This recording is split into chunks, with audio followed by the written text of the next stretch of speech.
What you think, D? What you got to say about it today? Gonna be a good day or a bad day? What do you think?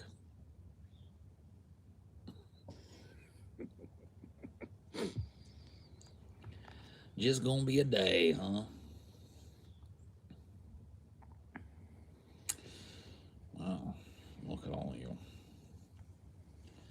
Look at all you disgusting, degenerate bastards.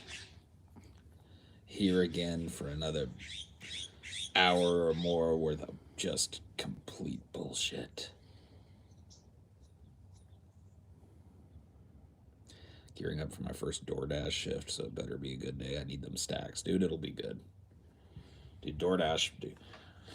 I used it enough to know that there are people out there that make a good fucking wad of money doing it. I use it enough to where sometimes I'll see the same names, because it'll say your dasher so and so is on their way or whatever, and I'll recognize the name. There are people out there hustling. I think you gotta hustle though with it, and you gotta be a person that's like not only a safe driver, but you like doing it too. Like,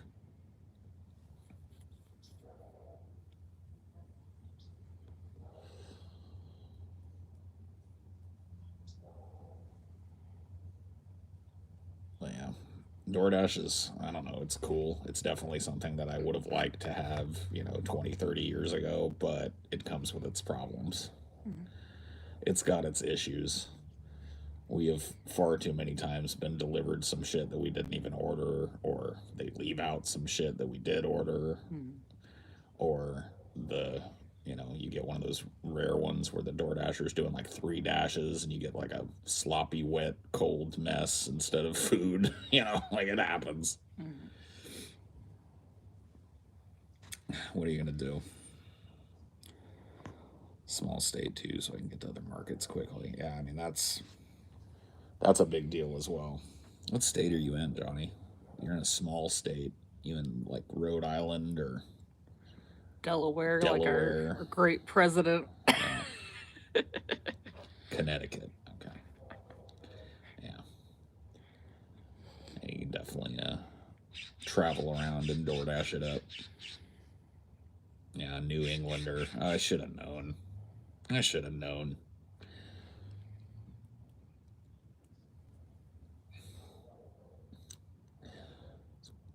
Wearing a Nautica sweater vest and Birkenstocks. I know you. I know what you are.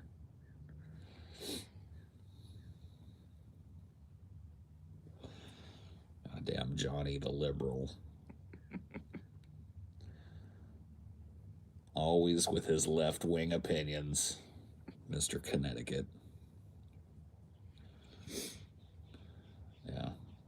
Connecticut's one of those states that, like, unless you make quite a bit of money, if you weren't raised there, you really aren't probably going to be able to swing it.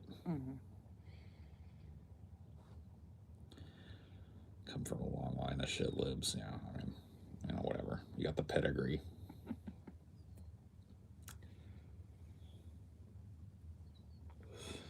You got the pedigree. Dude. So for those of you that don't know, last night for our patrons, TJ and I dipped our toe back into the swamp of the manatee for the first time in like years. We covered a manatee video, and I gotta tell you, man, I put some pep in my step. I felt better after that show, because I'm usually pretty fucking wiped, especially on days where I do one of these for 2 hours and then I do 6 hours of onion nuggets, and we dipped our toe back into the manatee pot, and I tell you, man, it's energizing. There's something about it. Something about the manatee. The situation has chanced with that particular individual, yes. You're suggesting the manatee is good therapy? For me, it seems to be.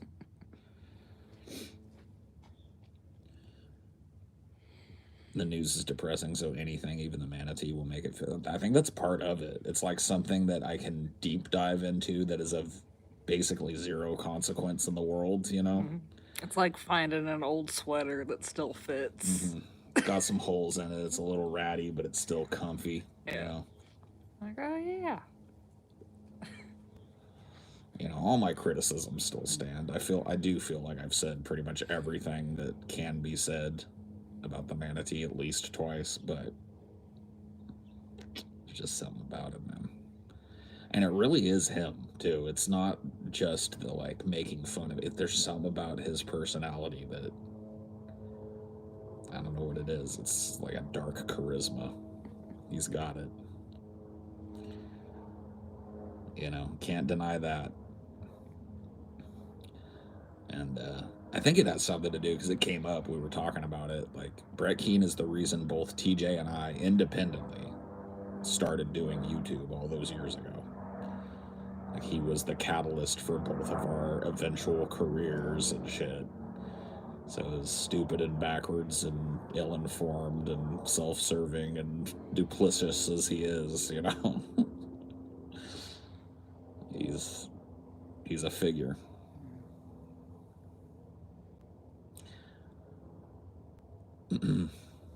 Brett Keane is in your DNA. Yeah, I know. Trust me, I know. It's lodged in my subconscious forever. Would you call him the Christopher Columbus of atheist YouTube? I mean, well, Christopher Columbus didn't actually. He's more like the Leif Erikson of atheist YouTube. Yeah. He wasn't the first one to do it, but he was the first one to get himself a little following, and he definitely was like, I'll stand beside it. He started the atheist community on YouTube. He was the first dude to codify what would become like the standard of atheist videos. Just kind of like taking a religious proposition and taking it apart philosophically and stuff, even though he was stealing it from other people. Like he didn't come up with any of that shit himself. He was stealing. Didn't he lie about his height at some point? Oh, he's lied about everything. But yeah, he claimed at one point he was like 6'5" or something, or 6'4". And it's just like, no, you ain't, bro. You ain't no 6'4".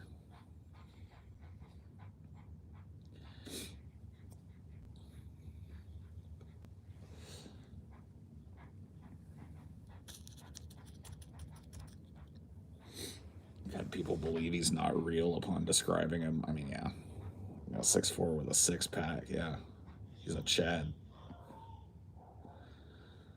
I never watched you back in the day on DP. What was the question? What made him such a staple for you guys? He's just, I don't know. He's a perfect foil. You know what I mean? He himself makes utterly unwatchable shit. It's just so boring and self-serving, but there's something about his personality that just makes him an absolute joy to watch and make fun of.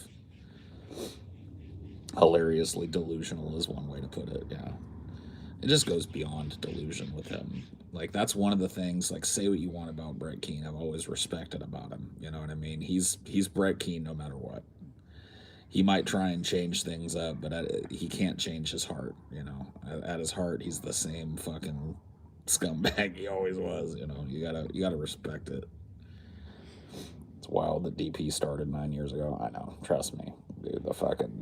The calendar just fucking flipping through. This is the way it goes. I saw this post the other day of like someone's like, I was born in 2005, and like you feel like a little bit of your soul leave when Yeah. you see someone born like after 2000. I mean, yes. I mean, for me, it's even worse. Like after Yeah. 2000, it's like when I Yeah. see somebody that was born in the 90s, I'm like, like you. I'm just like, oh man, I'm so old, so decrepit. Looking through his channel, and in a matter of days, he killed Kent Hovind, and now he hates him as of 2 hours ago. I mean, yeah, I know. It just never stops. It's predictable. It's as predictable as like a fucking Swiss watch. It's just he keeps perfect time. He's utterly like exactly where he's going, where he's been. he has no tricks left up his sleeve, you know. I think that's one of the things that makes him so funny to watch is that, you know, he speaks like he's fooling somebody. And maybe there's 3 or 4 sad individuals that are fooled, but most of the world sees him for what he is.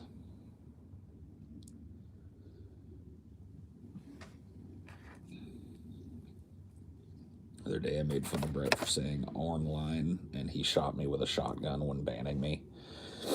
Yeah, dude, I saw that he's still doing these fucking long ass call in shows and shit, and I'm just like, I'm gonna have to do that on a Highdeology one of these days. One of these days, I'll do a desktop Highdeology, and we'll call in, because I know I eventually, like immediately, he won't believe I am who I say I am. I'll have to prove it to him. That's the one thing. Like I'll go like, "Hey, Brett, it's Paul's ego," and even though he knows my voice as well as he knows his own, he's interacted with me enough to know who I am and what I sound like. He'll still go like, I don't trust the situation. You're just a troll trying to put on. I'll have to log into my Twitter and post something like, "It's me, Brett," you know, or whatever, for him to even believe it. And then I'd be willing to bet that even after proving who I am, within 10 minutes, 15 minutes, he'll kick me. He'll mute me and boot me.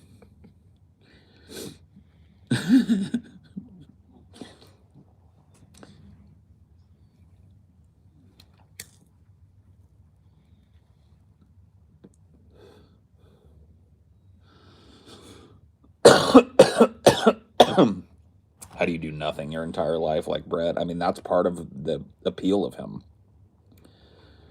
You know what I mean? He's say what you want about him. He's found a way to grift his way through life, basically doing nothing for a living. I mean, SSI is definitely a part of that. Leaning heavily on your wife, working fucking waitressing jobs and shit on and off. Definitely a huge part of that. But hey, whatever, man. Gotta respect the hustle.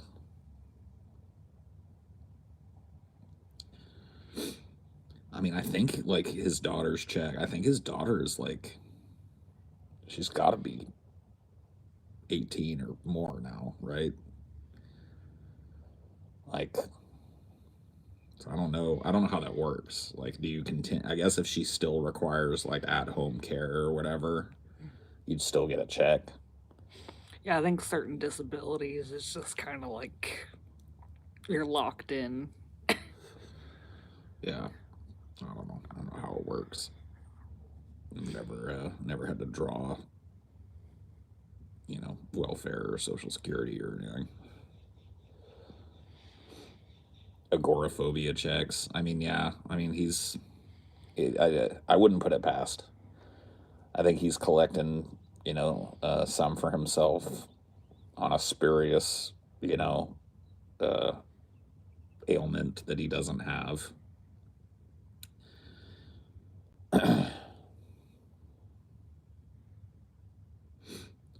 Yeah, that's how it works. I work with the state and disability department. He's definitely getting that check still. Yeah, see.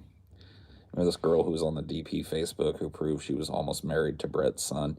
I was like, that whole arc happened at a time when we were eschewing the manatee already.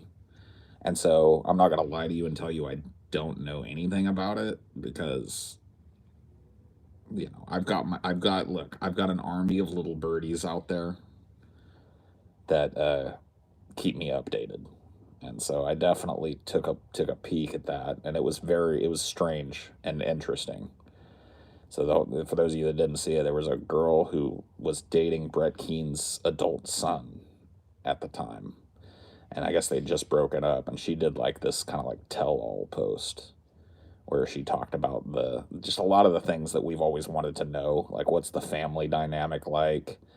And she made some claims, man.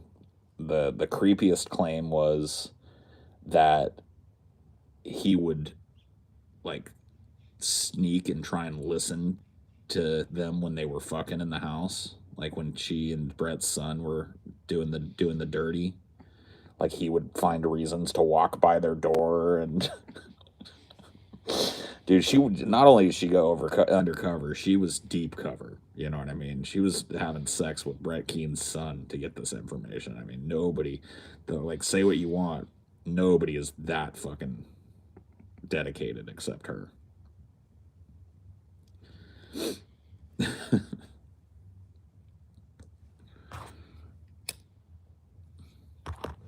See, the thing is with that too is like she's a jilted ex of his son or whatever, and yeah, you have to take into account that maybe there was a little salt on her side. Maybe she fabricated some stuff, or at the very least, like blew things out of proportion. But even so, like, even if there was, 10 or 15, 20% hot sauce in her story, it was still fascinating. I think I recall in that AMA that Brett's sister tried to sabotage their condoms so they would have a baby. I remember that as well. Yeah, I don't remember it being Brett's sister. I thought it was Dorn or something that did it, but yeah. She said that Don and his daughter are really nice. That Don was a person who did all the work in the house and brought in the money. Yeah, I mean, well, we knew that. Like that, Brett basically like revealed that himself because he would go on and on about how disabled he was, how he couldn't work because of. It started all with these like vague, nebulous physical disabilities that didn't seem to be manifest anywhere. Like he would do these videos of him walking around just fine, but they would claim like he was basically wheelchair ridden. That's how it started. And then it turned into like a mental problem where he couldn't go out, except, like he was just terrified of leaving the house. But the problem with that is that he would forget to hold up that, like he would shoot these long ass videos of Dorn driving him to like a buffet, them going to the movies, and it's just like, I'm not saying that a person with agoraphobia can't do those things, but they can't do those things and be comfortable enough to like shoot a funny video and goof around. You know what I mean? If they're going out and they're having trouble with that, they're going to be tense and probably not wanting to have a bunch of eyes on them and shit. And it's like he's, walking around in open, empty fields and walking around town and driving around places and stuff. It just doesn't. So that was the thing that he eventually landed on, was that can't have a job because I can't leave the house. Appreciate the years of content, Paul. Hey, thanks. Appreciate the years of viewership. What made him this way? That's the question, isn't it? I don't see. The thing is, there's one person that knows that, the answer to that. One person that knows the full story, and it's Brett Keen, and he's a person that can't be trusted to tell the truth. So how do you know? Still no love lost between you two? I mean, I don't know, man. Like there were definitely times where there was mutual hatred between Brett Keen and I. I won't speak for him. Maybe he still, holds on to that ember of rage or whatever. I'm not real mad at the guy anymore. He's done some fucked up shit. People forget. Like there's a lot of times where people will try and like, and I'll admit, look, I'll get real with you guys. There was some shit that went on the Drunken Peasants that I would look at and classify as bullying, right? There were some figures that we ended up covering. And, I don't think we ever went after somebody that was just sweet and lost and hopeless or whatever. There was always, they were always kind of assholes, but sometimes they were assholes with, deficiencies. And we did, there were some people that we covered and bagged on here and there that maybe we should have thought twice about doing. Like Gail, yeah. I mean, and I got to be honest with you, looking back at it, we would laugh at Gail's videos and we would make fun of Gail, but I think that we were way more respectful to Gail than most of the people that were covering her content. Like we had her on the show and we were incredibly nice to her. I don't know if you remember that, but she actually came on DP and we greeted her like a friend of the show, which is what we considered her. So I really feel like Gail's maybe not the best example of this, but there were, we were hunting around the internet for people that were weird and assholes, And, you know, maybe there was, I can't think of any that I would really classify that way right now, but I'm willing to admit that maybe sometimes they cross the line into like bullying with some of those people. Never with Brett. Brett, that is one of the things that I think people love about Brett, is that no matter how bad he's losing, he gives as good as he gets. Like he doesn't give up. He's you can see he's not great at defending himself, and he's not great at attacking other people, but goddamn if he doesn't try over and he just won't give up. You know, and so Brett gave as good as he got. It wasn't our fault that we had a platform that was bigger than his. You know, he did some shit to me, dude. A lot of people don't remember like some of the weird bullshit that he got into. I mean, making up just like horrible lies about TJ and his family, making up like he sending a psycho to come stalk us, like gaslighting a dude that was literally psychopathic into bringing a gun to come and see us when we were in town at a meetup, uh, giving like finding out through spurious means my address and giving that address to said psycho. That psycho taking a picture of the front door of my apartment building, like he was in town there outside my house at some point when I was probably up there sleeping. You know, like the dude has got like we never did anything that dirty to Brett. You know, it was all words with it. We never encouraged people to go to his house or fuck with him.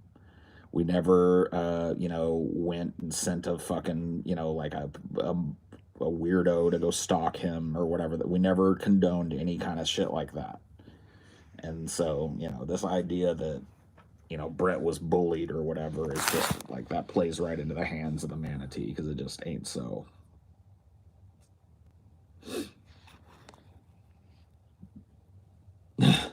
Oh yeah, that dude that he had pretend to be like a friend of TJ's from high school so that he could make up a bunch of shit that like honestly, if you know TJ at all, you don't even have to know him personally like I do. If you've been watching TJ, you know that like some he claimed that TJ was this like giant bully that would pick on everybody at school and that he raped a girl or something in a bathroom at school. And it's just like, dude, if you know TJ, especially if you know how TJ must have been in high school, come on. You know, there was just so much fucking bullshit He to it. wasn't even in high school long enough to really do anything. No, like that's the thing is like TJ had a horrible time in high school and he's been completely open about it. Like he Yeah. was a loner. He was a dude that people made fun of. He had, you know, social issues fitting in socially with the kids at school. And I think he dropped out in his sophomore year of high school Mm-hmm. or at the end of his freshman year. And so when did he have this long criminal career in high school of victimizing people? But yeah, the guy was like, "Oh yeah, he just had some weird Boston accent." He was like, "Oh yeah, I was born and raised in New Orleans." I was just like, "Okay." I don't even think that's where TJ went to high school. Yeah. Yeah, I know. I remember I had a meltdown at Bread. It was a manufactured meltdown to a certain extent. We were going back and forth at one point, and the vitriol was at a high ebb. And I remember I did a Highdeology, where at that time I think I was doing it on what's that shit that used to be on Twitter? Spaces. No, the thing before that. Twitter. Well, it wasn't Twitter, but it was a thing that I think Twitter eventually bought it. You guys know what I'm talking about. Vine? It wasn't Vine. It was like the live streaming Vine, where you would. It was made for streaming from your phone. Periscope. Yeah, there we go. Periscope. It was a Periscope, and I did a Periscope talking about something. And by the way, talking, not actually doing. Talking about putting his wife's picture on a T-shirt and selling it. And dude, people fucking like lost their shit. They were like, "Oh my god, you crossed the line, Paul's ego." And people forget, like at that time, he was selling a T-shirt with a picture of me and my thin girlfriend on it, with some tagline like "Here, piggy, piggy" or some shit. You know what I mean? Like, I was talking about it harshly, and he was at the time doing it, which is what like triggered me to, make the video and threaten to put a picture of his wife's face on a t-shirt. And everybody, dude, I got so much fucking shit from the plebs about that one because I was being too mean to the manatee. I was taking it too far. It was okay to make endless jokes about how he beat his wife back in the day, but saying I was gonna put that same wife on a t-shirt and sell it, that was a step too far. Yeah, he was selling at one point he was selling 3 or 4 t-shirts that were just pictures that he lifted from my Twitter with some kind of like lame, meant to be insulting tagline below it. It was like walrus ego for a while, where he like badly photoshopped tusks onto me, and then he was selling a t-shirt. I gotta be honest with you, I wish I would have bought them. Like I kind of wish, looking back on that I would have purchased one for myself of each of those, because those are just, they're classic. There was one where he just had a picture of me pulling a stupid face, which I do all the time, and it was like "Born to Fail" underneath it. It was just, but whatever. He probably sold a couple, so. Oh shit. TJ got his OG Twitter back. Oh, really? Yeah. Well, Elon finally got around to unbanning TJ. Yeah. Dude, and this is just funny because I want everybody to remember, you if you're a patron, you can go back and watch this. I think it was on an Onion Nuggets like maybe a week and a half ago, last week or the week before. TJ was starting to go on one of his like unrealistic TJ talks about how like, like at first it was kind of tough being without Twitter, but now I'm pretty much done with it. You know what I mean? Like I'm over it. And I was like, bro. I was like, dude, if you get your account back, you are going to be balls deep again, right back where you were, checking it every second of every day. Dude, yeah, it was cope. That was hard. That was 100% cope, for sure. But yeah, I mean, if they're going to unban Donald Trump, there's no way TJ should still be banned. You know what I mean?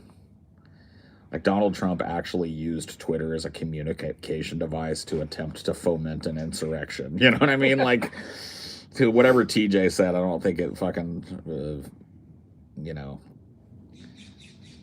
Although, I really feel like TJ was trying to get banned. I can't remember what it was he said that got him banned, but it was like a death threat or some shit. No, it was just him saying gringo, I think, on the main one. But his secondary one, he was pushing it. Yeah, I don't remember what it was that ended up getting him banned. But I think, at least in one of the instances, I was like, well, yeah, of course they banned you. TJ gestures towards political violence kind of often. I mean, let's be honest. A lot of people do.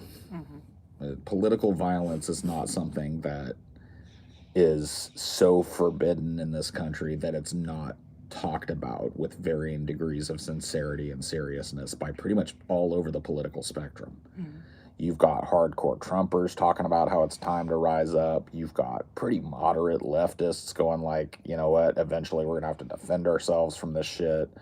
Eventually it might behoove us to fucking split from, you know what I mean? There's all kinds of implied political violence and a lot of the prescriptive shit that people come up with on the left and the right and in the center. It's one of those weird things where, there is a line and it's very hard to walk that line and be sincere. And do it like, well, whatever. Like I said, I'm like having to self-edit as I go along here. But if we're honest about it, dude, especially in political discussion spaces, there is way more varying degrees of allusions, insinuations towards political violence than I think you give credit for. TJ is not an anomaly on the left or the right when it comes to that. Look, we live in a time that's very much, I don't know. There's a lot of vitriol in politics. I'll tell you one place where people don't give a single fuck is Tumblr. People will go balls out. Well, that's because nobody gives a fuck about Tumblr Yeah. anymore. Like, Tumblr killed itself when it got rid of porn, and then, you know, there's just a few people left over there, and nobody's really at the helm, so of course you're going to get people saying what they think. But that's the point. Like, if Elon Musk went nuts and was like, Twitter is now a free speech absolutist environment. You can say whatever you want, literally, and Twitter will not do anything to prosecute or, you know, take any action against any account ever from now forward. People would go, dude, you would read some crazy shit immediately. You know it too. Dude, the vast majority of people are far more radical than they let on publicly, because it's not considered to be advantageous politically or personally to be super honest about your politics. That's one of the problems with American politics, is that everybody's tap dancing.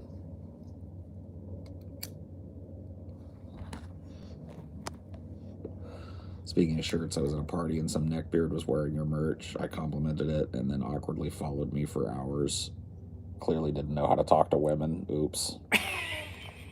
Sorry, yeah, that's definitely one of our plebs for sure. Yeah.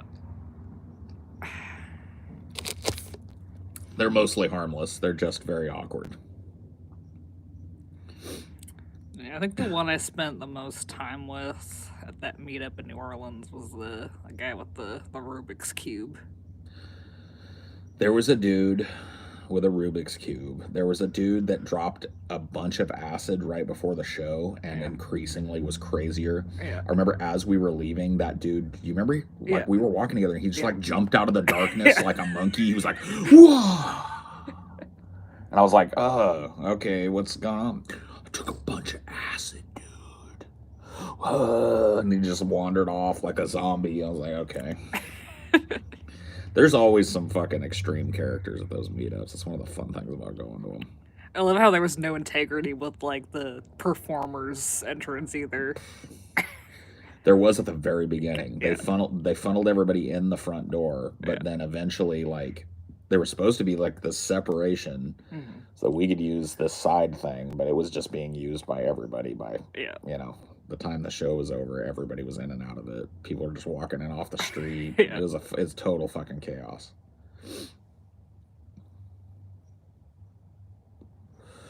And dude, that venue wanted us back weekly. Yeah. They didn't take you seriously at all first. They let you in like at the last possible second to set up before it started. Dude, I watched TJ have the literally most out of it, insane, drunken business meeting that I've ever seen in my life, bro. He came in like an hour after the stage show ended. TJ was already blotto, dude. He was he like barely functional. Blah, blah, blah, blah, grabbing everybody, you know, doing his TJ thing. And then this dude walks in and starts talking business, and TJ's drunk ass sat there, bobbing in his chair, drunk off his ass, but having a business meeting. I'd never seen anything like it. Like, I was way less drunk, so I thought I was going to have to take the reins and tell this, put this guy off and say, hey, well, maybe we'll get back to you or whatever. TJ was like, so what exactly are you offering? The guy's like, well, we would like to have you guys back maybe once a week and do just one of these big parties. This has just been great. TJ was like, I don't think you understand the nature of our business. You see, these people from all over the world, they're not. We're a national. We have fans all national fans. They're not gonna fly in every week. So and plus on top of that, I don't know if what are you offering? Well, I mean, we'll pay you this and blah blah blah, whatever the offer was. He was like, nah, not interested, man. Not even close to enough, man. This is so much work, So anyway, thank you though. It was a great one-off, but I think we're not interested. I was like, how is he doing that? Whatever. He handled it.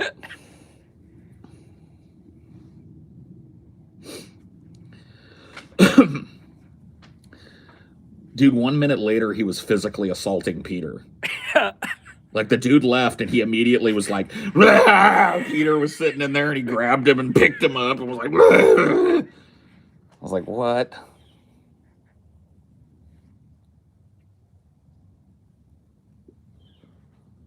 And then you remember Taylor too? Like she fucking swiped that dude's phone. Dude, Taylor went hardcore mama bear. I didn't even know what happened. It took me like a minute to process it. And I was stone cold sober walking out of that place. Yeah, you had like one shot of whiskey. Yeah, I had a shot of whiskey that was peer pressured onto me because you guys don't remember, this was like 2 days after the big drinking contest or whatever, where I won that fucking game in basically one fell swoop. Yeah. And dude, I was alcohol poisoned and just fucked up. I didn't want to smell alcohol, so I was sober as a judge, man.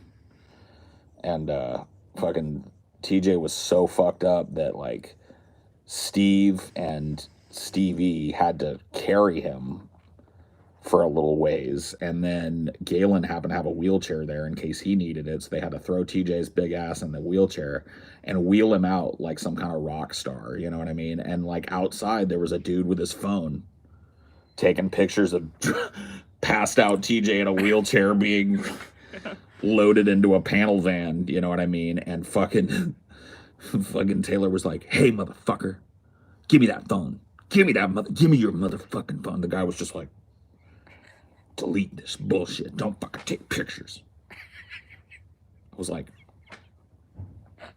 what's going on?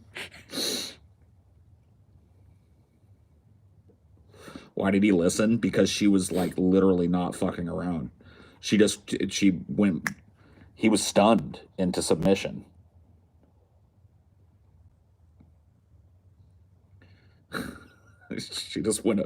She immediately like went military on him. Yeah. Is Taylor scary when she's mad? That was scary. If I was that dude, I would have handed her my fucking wallet.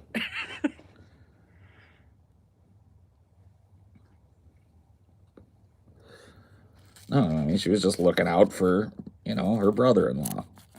Just making sure that he wasn't unduly embarrassed. They were just trying to get him home. He worked hard.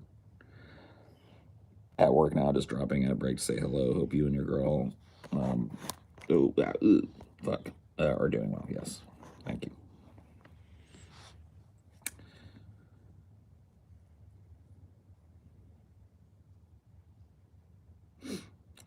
Picture of drunk TJ in a wheelchair sounds hilarious. I know. I kind of wish the guy had managed to smuggle a picture out, because it was just an epic scene. You know what I mean? But I understand. Yeah. I certainly wouldn't have taken the picture. But if one had snuck out, it'd be hardly the most embarrassing picture of TJ that's been leaked, So I think he would have been fine with it. He probably would have liked it, actually. I think he said as much. Like having a picture of him so fucked up, wearing sunglasses and passed out in a fucking wheelchair. Being loaded into a car. That's good PR, maybe. But it was also the good and friendly and familial thing to do, to put that motherfucker in his place. So.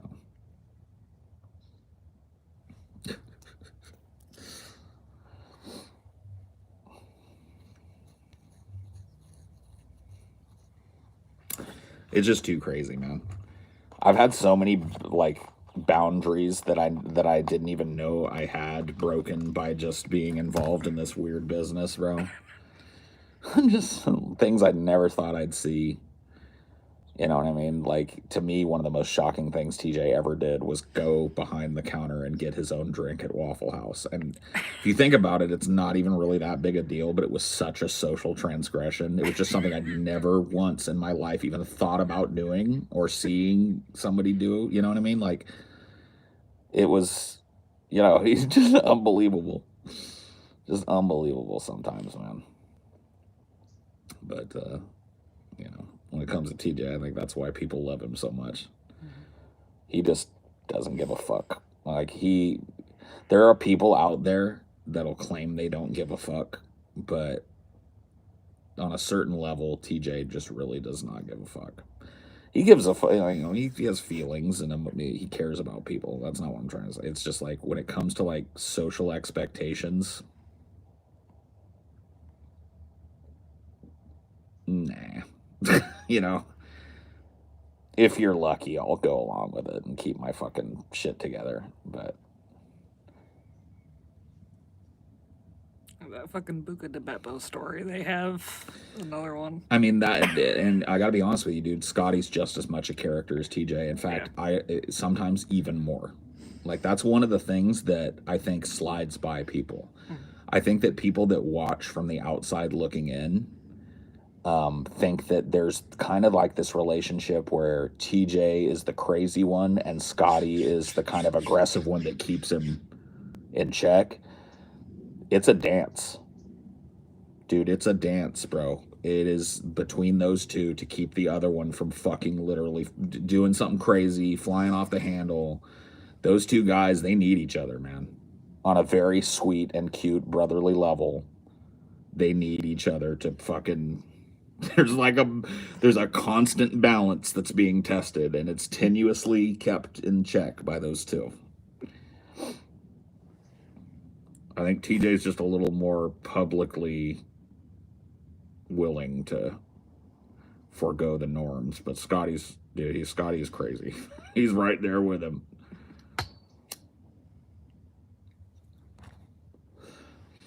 And when you just spend so much time talking to and traveling with and living with such characters, I feel like a very and I understand that outside looking in, I'm kind of like I'm a bit of a weirdo, but man, I gotta tell you, man, you just never feel so bland and vanilla.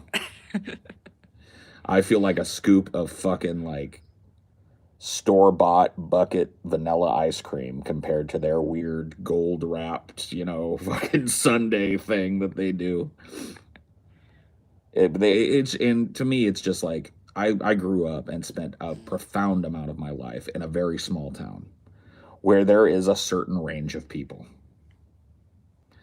And within a certain level of boundary economically and personally and a certain level of expectation a lot of times that comes along with growing up in a small town. And I just have never had a friend like TJ or Scotty. Just never really had the occasion to know somebody that was from a completely like if you look at our backgrounds, there are similarities as there will be in every, I think, American family, but there are some wide gulfs in our upbringing.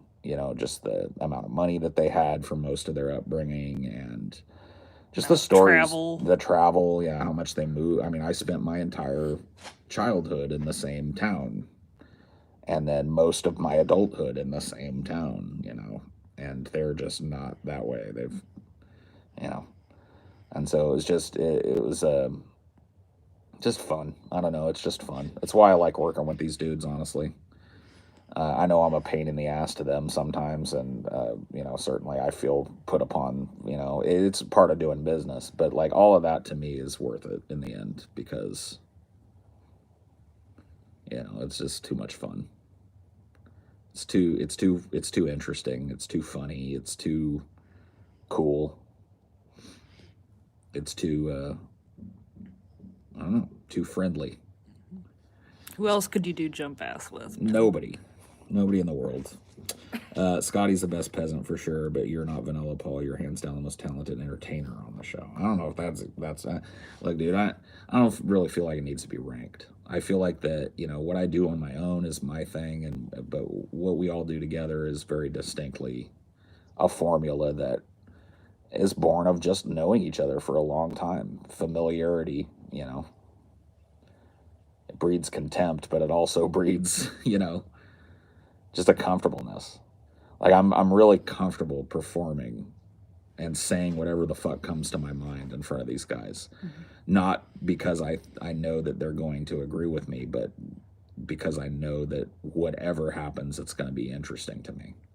Whether they end up agreeing, whether they end up calling me on my bullshit, or some combination of the two, I always know I'm going to be interested, and that's just To me, that's invaluable.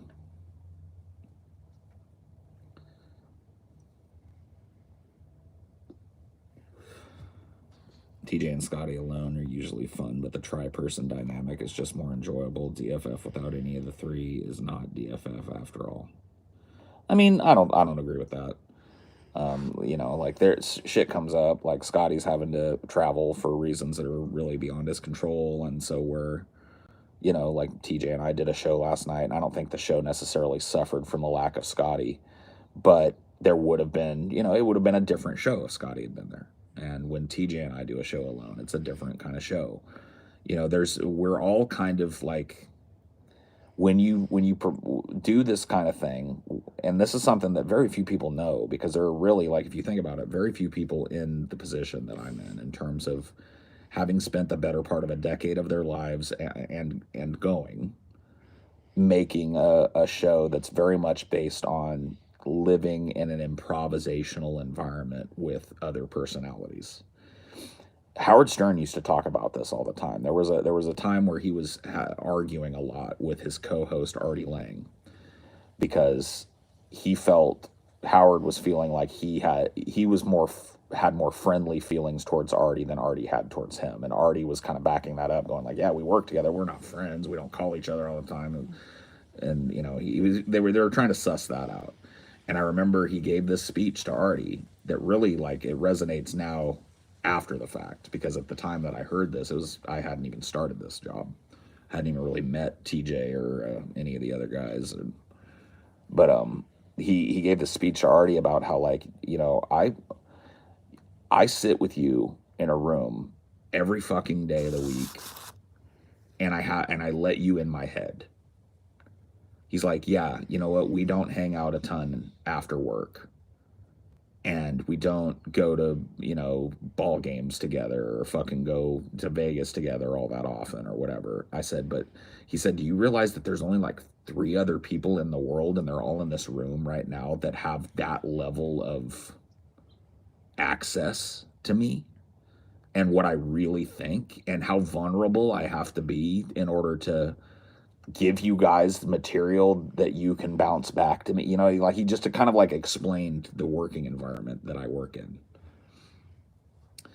And, going back and listening to that clip when I can find it, because, Howard Stern's staffers are notoriously litigious against channels that try and upload clips. But, I mean, it just, like, that is, if you want an explanation of kind of like what the dynamic is of doing a show like this, that's a really good, he said it way more eloquently than I could put it. But it's an environment of, if you really think about it, extreme vulnerability. Extreme. You're putting your fears and your hopes and your dreams out there for other people to chew on.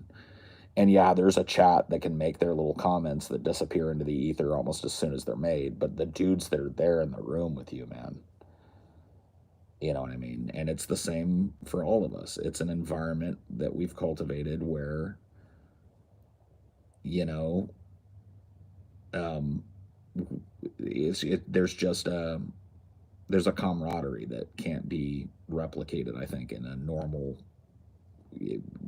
type of friendship.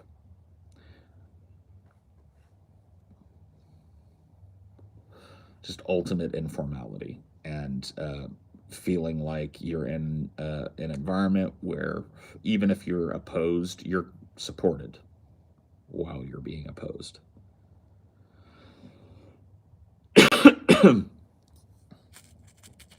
It's interesting.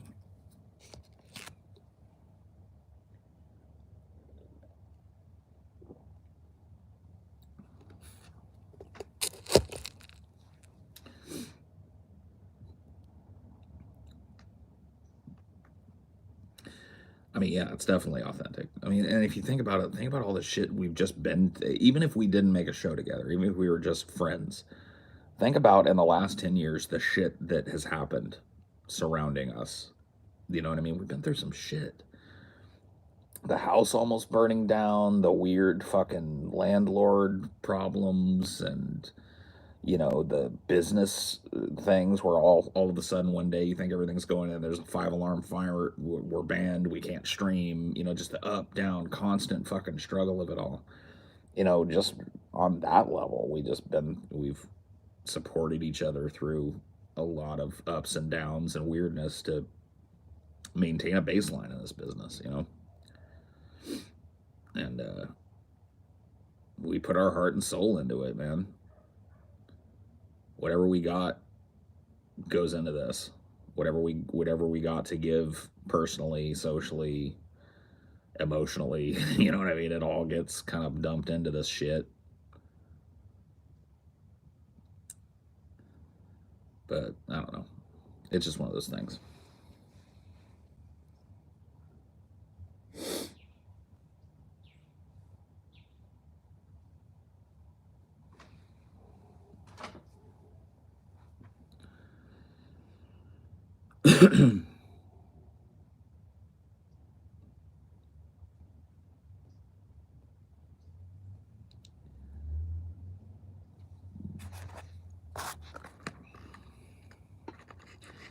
See, all of you have a weird role in that too. You are the sounding board that we're bouncing all of this crazy shit off of.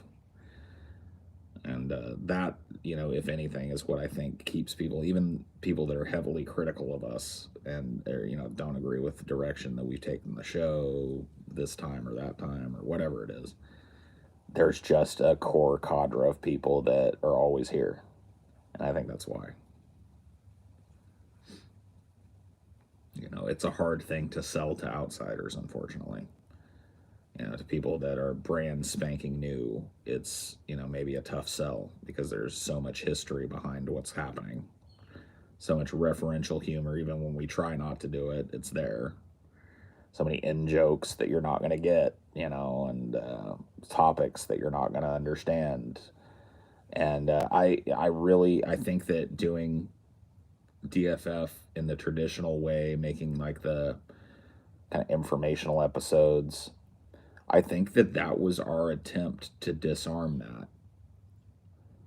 at least in some ways. When I go back and I start thinking about the talks that we had in the lead ups to the founding of the show, there was this real desire to broaden our perspective horizons when it came to, like, we need to stop being like that's one of the reasons why we haven't covered Brett Keane or that type of content in a long time, because like we made fun of last night, you go look at Brett Keane's channel and on a good day there's 90 people watching him, you know what I mean, 90 people watching the video in total after 4 months. And so that's ultimately not going to be like a bridge to something bigger.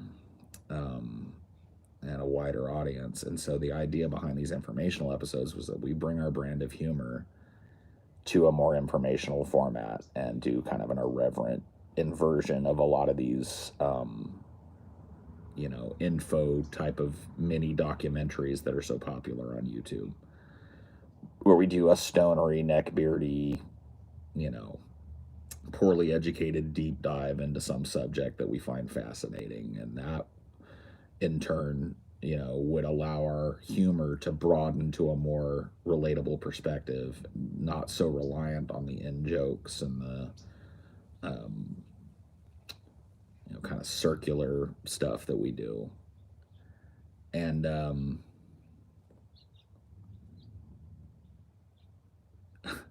I just think our dynamic is such that bled into the informational episodes.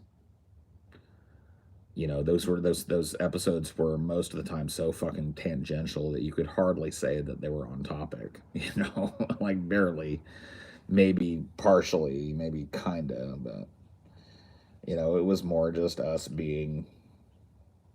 having fun, in the way that we do. And a lot of that is very referential and it builds upon itself. And it's, how do you market that outside of your bubble? That's the tough part, right?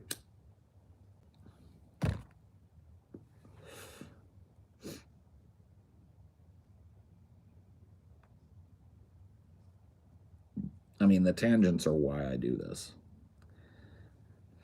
no disrespect to this type of content creator, but if like a Kyle Kalinske, where yeah, he rants and stuff, but he's very structured. He's covering this news story, this news story, this news story, and this news story, and that's his show. And he's going to stay within those bounds and try and keep tangents to a minimum and give a deep dive on the like. If I was under that level of constraint, I think I'd go fucking crazy.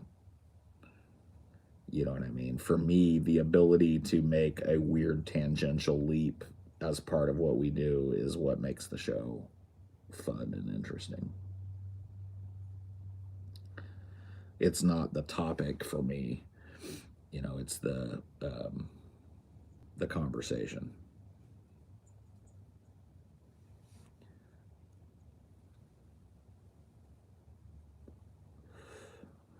Yeah, and I'm not speaking, like I said, I'm not dogging. Like, I'm glad there are people, like, I watch Kyle. He's one of the few political vlogger guys that I'll even bother to watch his takes on things.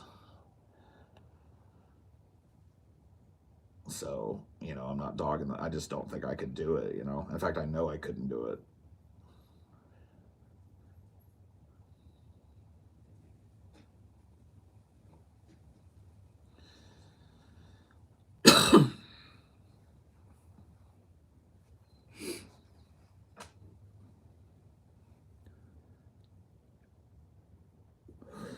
Yeah, Kyle's been a good friend to us. He's a dude that's got a way larger repeat audience than we do.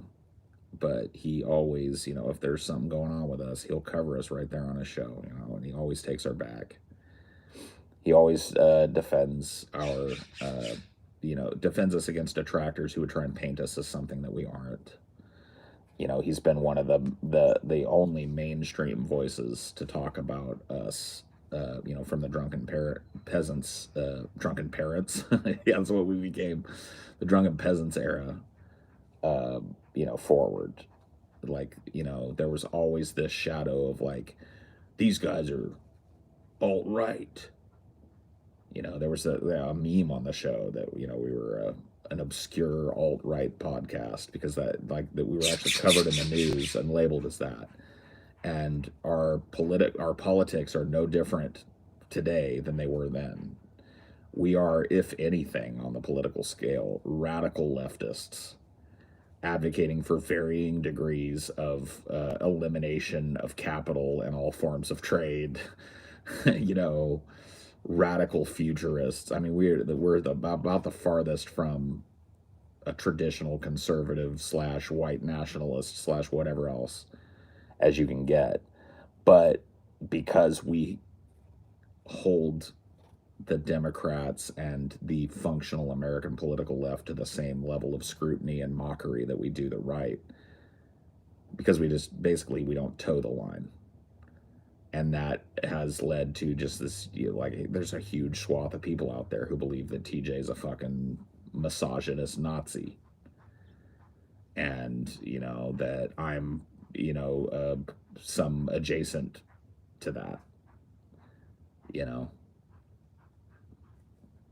And it's just like, you watch one political segment of ours and that would dispel that notion to anybody with a fucking brain.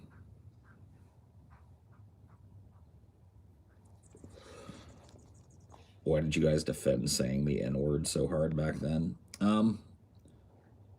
I mean, number one, I don't think that we said the N-word all that often back then. I feel like if it was ever used by us in the drunken peasant days, it was contextually. And I'm still a person that thinks that ultimately, like in a perfect world, it would be fine to use that word contextually. To me, there is a fucking complete and utter difference between calling someone that in vitriol or treating somebody in a manner that would be racist, using that word as part of that, and quoting a song lyric or saying it because somebody else said it to quote them. You know what I mean? Those types of things fall by the wayside in order to kind of punish the bad behavior, the what I consider to be, antisocial usage of that term. It's a super loaded term. And that's why, although I may disagree with the level of self censorship that's come about, I'm not, at this point in time, I don't feel like it's a fight worth fighting. I feel like there are other things that are way more important. And I don't, it's not a word that I find I need to use. You know, it's, and yeah, I've talked to you guys about it. Like, you know, I grew up at a time in the 90s and stuff where it was just as common as apple pie for little groups of white kids to call themselves that and to use that word just flippantly. You know, and I think that I understand why that type of usage of the word would be offensive, maybe in the same way that, you know, the more weaponized uses of the word would be to black people. I'm not a black person, but I can empathize with that way of thinking. And so, like I said, it's just a complicated. It's a complicated word. I don't think that it's the any front in the most important battle going on for human beings, and so I'm willing to kind of go along to get along when it comes to that. I don't feel like that I'm being held up against an inescapable wall or backed into a corner or whatever because I don't use that word anymore.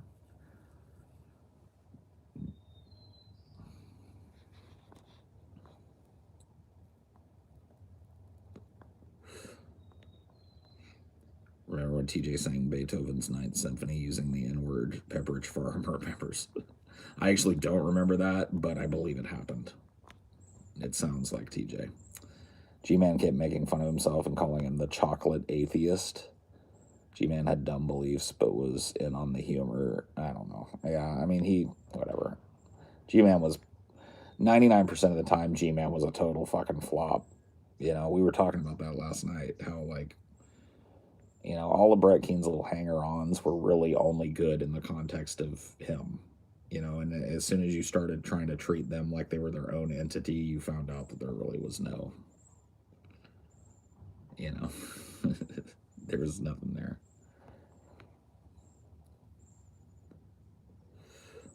Wanting to say it is kind of a rebellious mindset. It's a simple fact that, yeah, and I mean, maybe I felt more like that as a young person, and maybe that's why you see that word still being used that way, mostly by young men. You know, maybe there's like a kind of misguided, rebellious attitude towards it or whatever. I don't feel that way anymore. You know, I don't feel hard done by not using that word.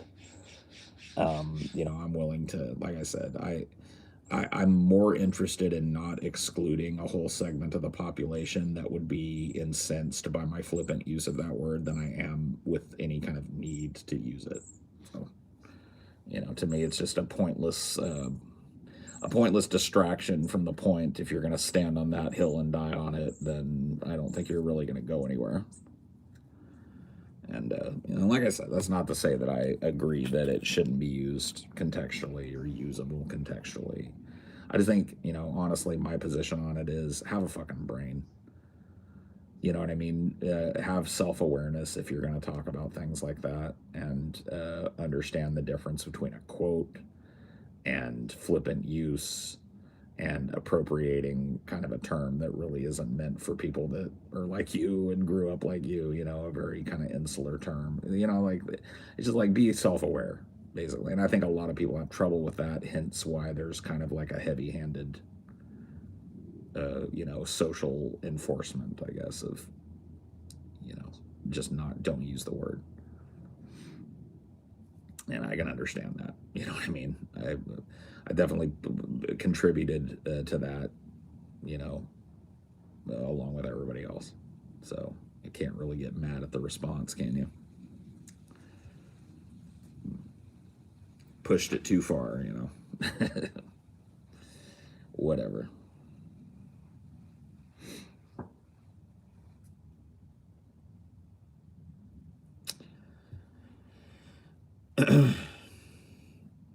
A lot of immature people have trouble with it. Sure. I mean, you know, I'm an old guy now, but I remember, you know, that kind of who gives a fuck teenage, I'm invincible kind of mindset, you know. And I can't like simultaneously have lived my entire teenage life being that and then look down my nose at it, you know. I like to think that most of those kids eventually like set aside childish things, you know. And I think most of them do. I think there are some sad cases that hold on to it, you know, like, but I think most people kind of emotionally and philosophically mature past those kind of like hormone soaked developmental years and settle on something that looks a little more reasonable and is a little more empathetic and socially aware and conscious.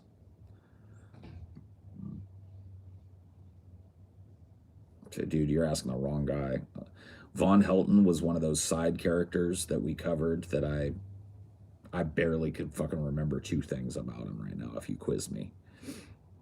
You know, like I know we covered him on and off, especially as a hanger on of Brett's Keen, but I can't remember anything about him other than that he had no teeth and that he would brag about how he gums steak. And I remember he said something about how good it feels to eat ice cream with no teeth. I remember us ripping on him about that. Beyond that, I couldn't tell you one fucking thing about Von Helton. I don't remember shit.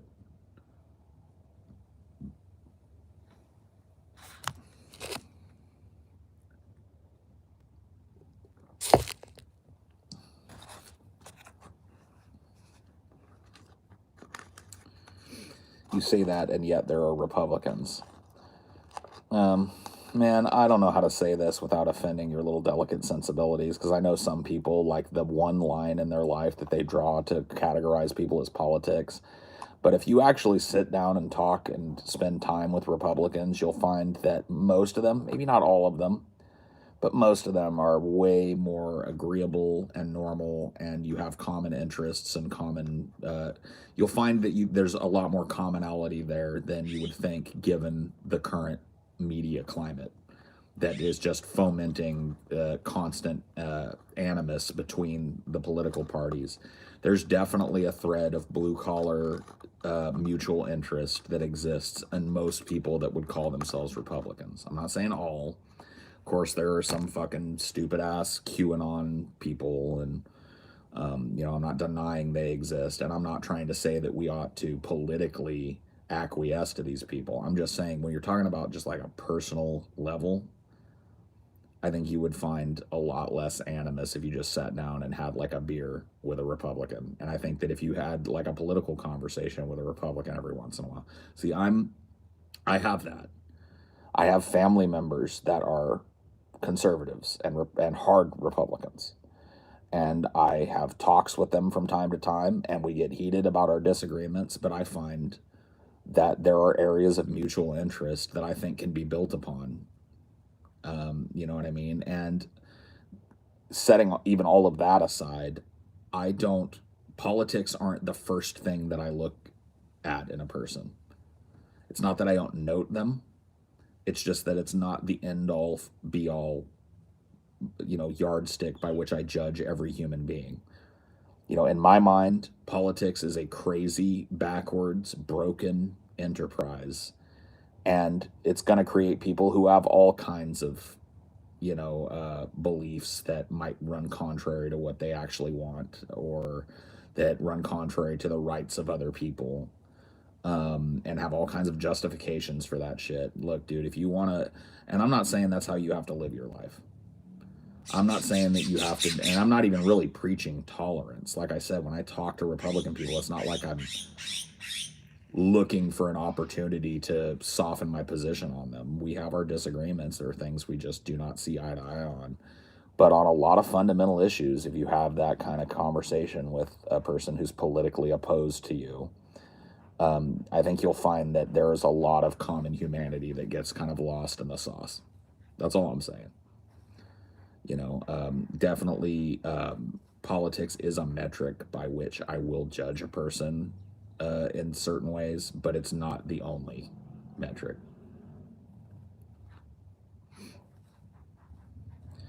I always tell people you're independent when talking politics. I mean, I don't think I don't think you have to lie to people. If you don't consider yourself an independent, see, that's the thing. I feel like that there is this kind of dual problem when it comes to the polarization of the political parties right now. And that is there are people that are too sensitive and too willing to subvert their own beliefs in order to kind of like make good.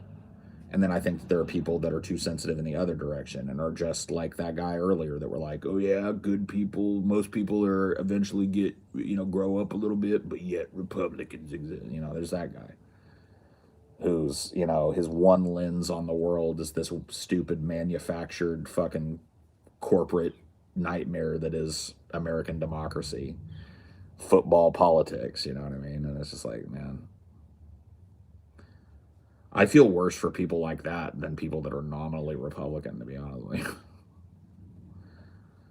Like, I think those people are probably more destructive overall to the political discourse than your nominal Republican is. But that's just me. People who, to put it in the parlance of you youngsters, don't touch grass. You know what I mean? They just live this super online, hyper political life where everything they do and every person they meet is immediately judged by what their political positions are and how closely they align with their own. And sorry, I'm just not, if that's the right way to be, I'm incapable of being it. Johnny come latelys do bother me. I got a lot of shit for saying I wouldn't vote in 2020, but now the eggs are $10, $12. People want to revolt now. I mean, I know. That's one of those things, dude. If you're going to be outside of, it's one of the things I think is toxic about politics. If you're going to have an outsider opinion of any sort that defies the conventions of either, wing of political thought in this country, within the two-party binary, you're gonna get more shit from the people that you agree with than the people who disagree with you. And that's part of, and I'm not claiming that I'm just as guilty of this as anybody else when acting in political spheres. There's a heavier sense of disloyalty and divergence when you're talking to somebody with whom 95% of your politics are pretty much aligned, but there's that little 5% that you're gonna, and the fact that they're not there with you, it's just one of those things. It's, for me, I hate to say it, but a lot of American politics as it's developing, especially in the online space, is about enforced conformity. I know that's probably like not something a lot of political wonks want to hear, but it's about socially mandated enforced conformity. You must have this take on this issue of national importance. If your take diverges, you're a fucking communist. You're a tanky. You're a, you know what I mean? Like, whatever. Just the bullshit gets slung from both sides. The pejoratives start flying immediately. And there's not even a try for seeking common ground. That's a goddamn shame. Because I think there's a lot of issues where Republicans, traditional, middle of the road Republicans and traditional middle of the road Democrats and everyone else besides could probably come together and solve some fucking issues. If you listen, like if you just ask, instead of going immediately for the throat, if you ever get the chance to talk to a Republican, ask them a question and listen. Just try it. Just say like, you know what, if you had to narrow it down, give me the top 5 things that you think are wrong with this country right now. You're probably going to get some bullshit like transgender in schools or whatever. But you're probably also going to get like goddamn fucking, rich get richer and the poor just get fucked over, you know what I mean? And just I ain't getting paid enough. My job is, I got demoted or what. They're going to have, these kind of like working class reductionist kind of woes where it's just like, wow, we're on the same fucking page there, bro. And there's no reason not to point that out with these. In fact, I always, say, dude, I'm a fucking 24/7 advocate for the working person. I think that the working person is the biggest victim of political bullshit in this country. And I think that the theft that's happened over the last 30, 40 years, I mean, they all go along with this. You know what I mean? Nice to see you on, man. I'm going through a divorce, so it's nice to see a familiar face, get my mind off of shit. Hope you're doing good. Yeah, man. I'm sorry to hear that, bro. Yeah, that's tough, but hey, I'm living proof, and so are a lot of dudes, that it gets better. Things will even out. The bullshit will end, and you'll come out of it feeling you'll have a new lease on life, bro. I almost guarantee it.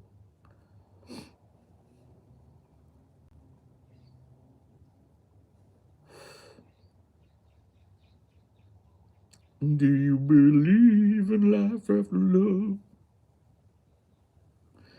I feel something inside my brain. Really don't think it's strong enough. Oh. Share him up, yeah.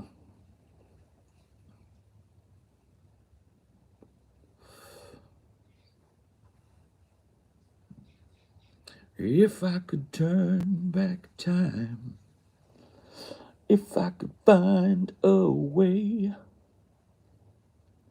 I'd take back those words that hurt you, and you'd say,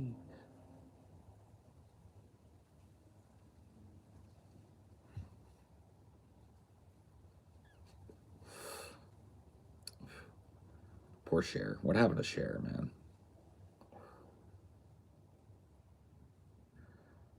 Yeah, I'm taking that show on the road. I had a falling out with a friend over politics. I thought just his views were too negative and hateful. Do you think there's a line? Sure. It's up to you to like. I'm not saying go out and be best friends with every Republican you find. That's not if that's the message that you got. That's not what I'm saying. What I'm saying is be cognizant of the hyper polarized environment that you're bombarded with by the media and by punditry, and be open to the fact that there's a lot more common ground than people think between Democrats and Republicans politically. In fact, I would venture to say that there's a lot more common ground than there is oppositional ground if you really focus in on it. And I get called a class reductionist for this constantly. And I got to be honest with you, dude, I don't even know if I believe that class reductionism is a thing that exists. Like, to me, the struggles of social minorities, racial minorities, and the working class are so heavily intertwined that they're inextricable. I think that working class issues across the board are women's issues, are LGBT issues, are minority American issues, are immigrant issues. Fundamentally inextricable in my mind. And so when there are people that that's the way that they dismiss the argument of common ground, is they say, oh, you're being a class reductionist. Just because there's common ground on wages or whatever, you want to ignore their horribly regressive anti-trans shit. And that's not what I'm saying at all. In fact, if you go back and take this whole talk and re-listen to it, you will never once hear me say, be tolerant of the bullshit, or hold back your opinion when you vehemently disagree. I never said that. All I'm advocating for in this little rant or whatever it is being open to the fact that the system by which your political information is delivered to you might be fucking toxic, bro. It might be fucked up. And that maybe there is value in finding common human interest in the world and trying to build on that rather than just chiseling home our fucking differences. That's all I'm saying, man. And I genuinely believe that both sides of the political dichotomy in the United States are doing themselves a huge disservice by not trying to find common ground and trying to find ways to work together more often. I honestly believe that. And maybe not at the political level, but at the fucking citizenry level, you know. I don't expect politicians to do anything that's good for us. I expect them to line their fucking pockets, which is what they're good at.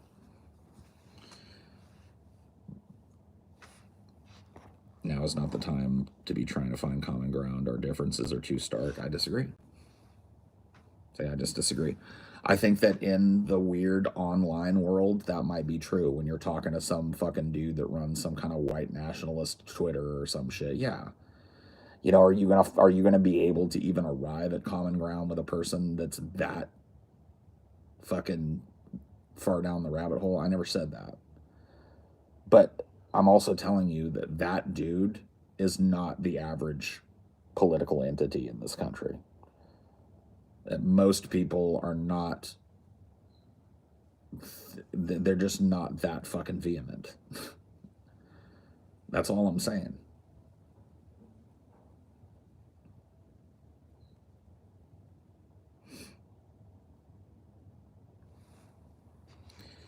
I don't live in the online world. I just spent the last 5 hours outside in Festus, Missouri, busking, throwing off none of the human contact type of shit that comes out of people's mouths. Dude, but you got to keep in mind where you are, you know? And, there's a lot of confirmation bias in the type of life that you lead.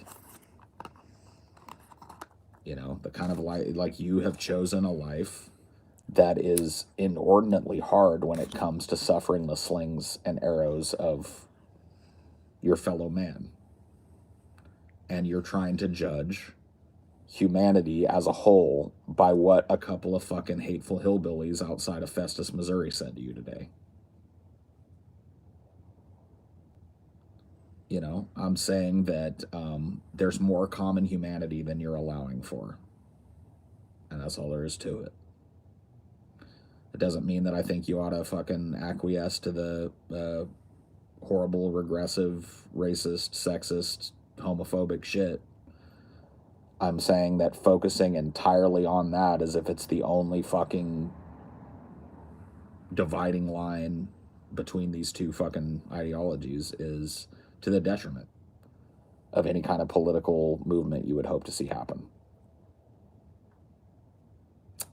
That's all I'm saying.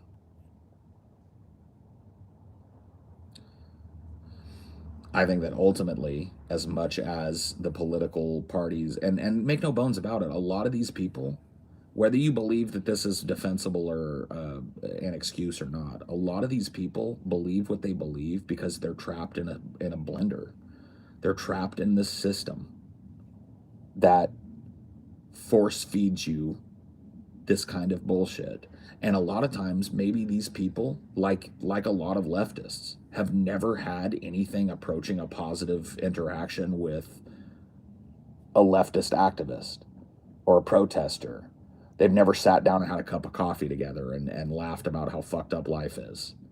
And maybe if we fostered a little bit more of that environment, people would soften some of their harder edged social, ignorances. And you might see a growing level of tolerance amongst people if there wasn't this constant we can't even talk to each other combativeness. Because if that's true, if it's true that we've reached the point where we literally can't even talk to each other anymore, that's an idea that's so outside of the fucking norm that it's unthinkable that it'll even happen, that we may as well just destroy ourselves. Hence, bring on the nukes. If we're going to acquiesce to what is clearly a ploy by the political elite and moneyed elite to divide and conquer average people by inflaming their passions one way or the other politically, and then keeping the money safely fucking being busked out the back door into the fucking armored car so they can go sip champagne on the shores of fucking Scotland and play a round of golf. You know what I mean? If that's where we're at, if we've just given up, then we may as well just fucking hit the button, man. Let's just do it. Let's just escalate things with China and Russia at the same time. Let's launch a couple of test nukes over there. Let's just Let's kick the hornet's nest. Because that's where we're truly hopeless. And that's what a lot of leftists don't want to talk about. If it is completely hopeless that we could transcend the current hyper-polarized political reality and start winning the hearts and minds of some of these Republicans who at the core of it just have blue-collar concern, if we can't do that, we're impotent, limp, worthless as a political movement, and we deserve our coming fucking demise.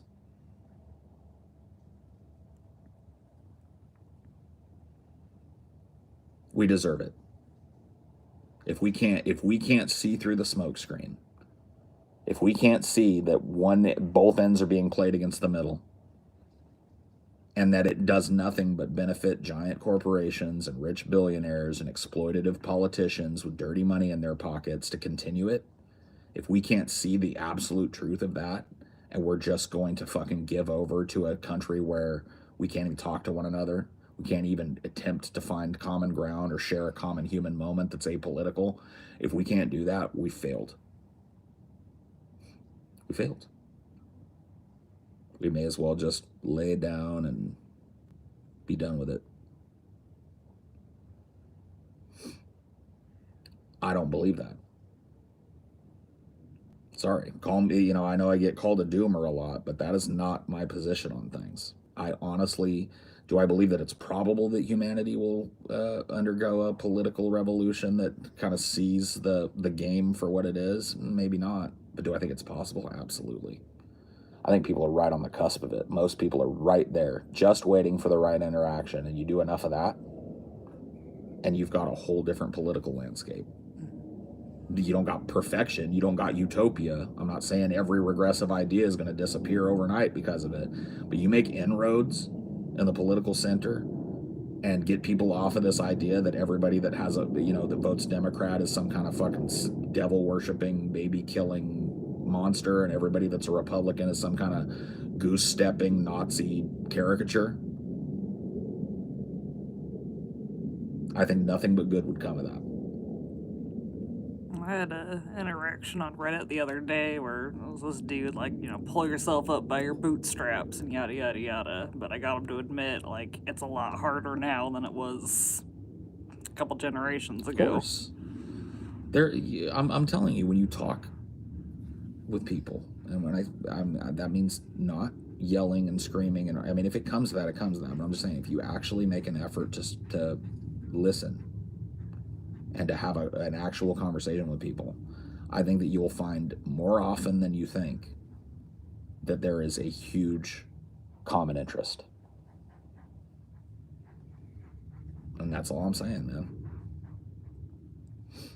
That doesn't mean I'm going to stop calling out Ben Shapiro when he advocates for a trans boy to be placed back in an abusive household after the trans boys run away twice. Mm-hmm.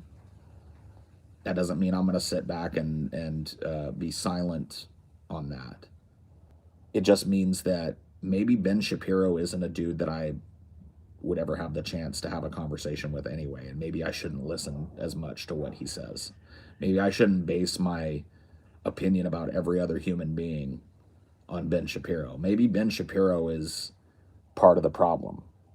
Maybe he's a corporate plant that's here to disingenuously inflame the passions of people who are just captive to a media that doesn't know any other way to do it because it's the best money-making way. You know what I mean? And maybe what he thinks isn't really all that important. Uh-oh. You know what I mean? I don't see a whole lot of positive action coming out of this this ongoing vitriolic political argument that's going on, especially in the online space and shit like that, which, do I really have to tell you, is not a good barometer of real life? Is there anybody out there that still thinks that their social media presence and interactions is any way reflective of actual fucking people? So that's the thing that I think your generation, when I say your generation, I mean younger people, are going to have to come to grips with in a way that maybe mine doesn't. As fun as I think social media is, I've never once not seen what it's doing. taking extreme opinion and rewarding it and giving it a megaphone so that more and more people can react to it and leave their impressions, and thus more and more people can be shown the ad. That's it. There you go. Twitter is not some kind of fucking digital soapbox in the public square where anybody can just come up. It's not a representative of real opinion. It is a place where people hype up their opinions and say controversial things on purpose. And this is people on both sides of the aisle. I think that you would find that a lot of the big mouthy personalities that paint themselves as, hard left socialists or communists or anarchists or whatever are probably just standard liberals. And a lot of the people that are like, oh yeah, transgenderism is Nazism, probably in their real life don't really toe that line.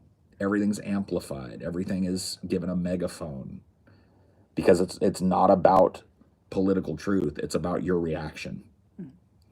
And that's the political environment a lot of young people and a lot of old people are living in right now. And it's just a fucking dark mirror. You know what I mean? It's like most people with non-controversial opinions just don't say anything. Right. Now I'll go get you another one, baby. Thanks, baby. No, it's absolutely true.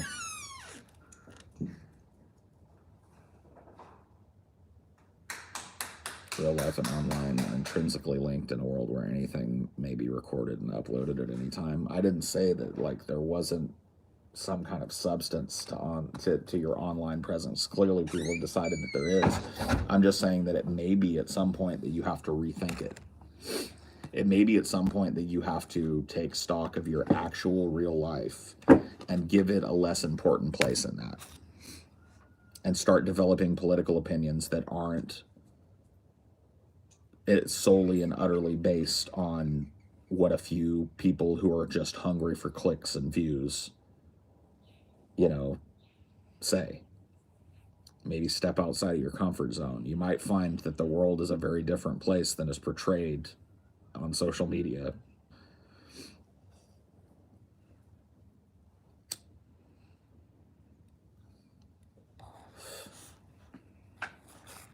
You can see that just even in every interaction. It's you'll have 20,000 views on something, but there'll be 200 comments.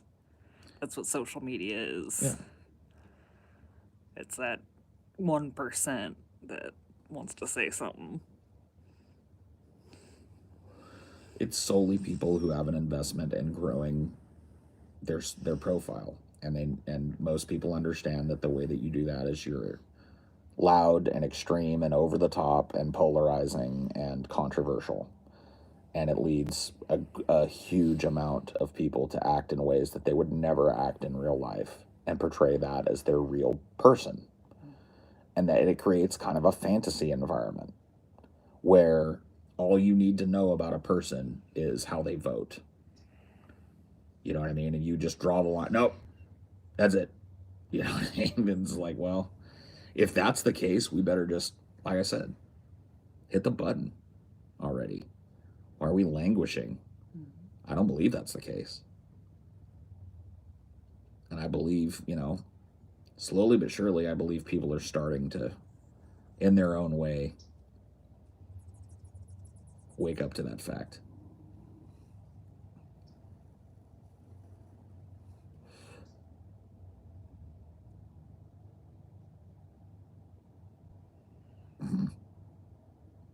Do you like Lincoln Park? Way to follow the flow of conversation, my dude.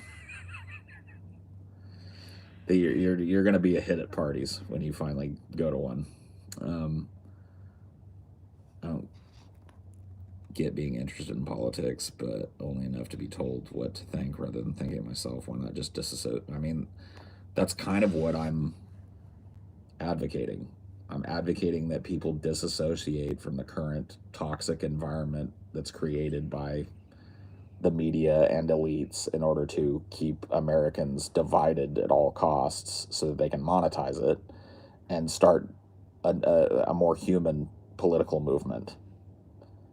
that isn't necessarily based on this ridiculous idea of ideological homogeny, and starts to make some actual moves towards inroads that are going to affect everybody, no matter how you may feel about them.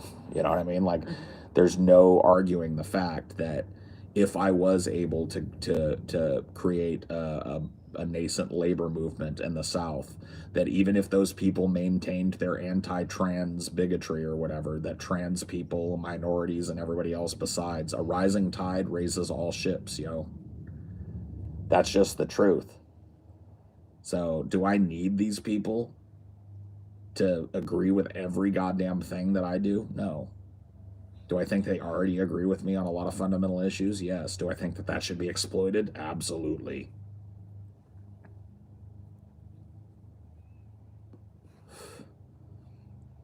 And I gotta be honest with you, dude, I've had this fucking talk before. If you actually want to do the hard work of winning over people who are politically opposed to you, there's no better space to do it than the labor space.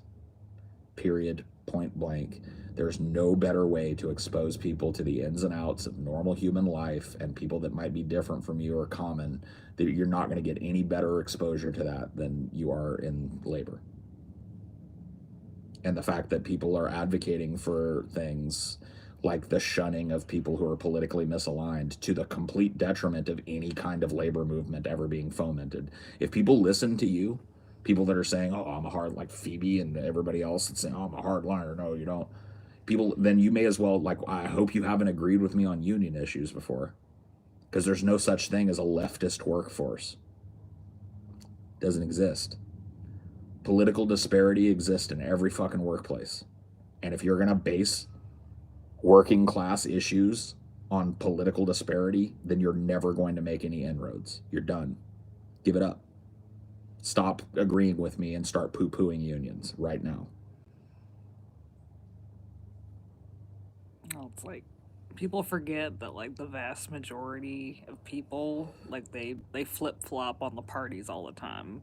Yep. Like, my life still sucks, let me try this one. My life still sucks, let me go back to this one. Yep. Those people and people that are just nominally almost apolitical entities that just line up and vote R because that's what their dad did and that's what they always did. Yeah, they're not. There's tons of those people and nobody wants to talk to them. Yeah. Everybody wants to pretend that those people are the three-toothed MAGA meth heads. You know what I mean? Wrapping themselves in Trump flags and running up and down the street.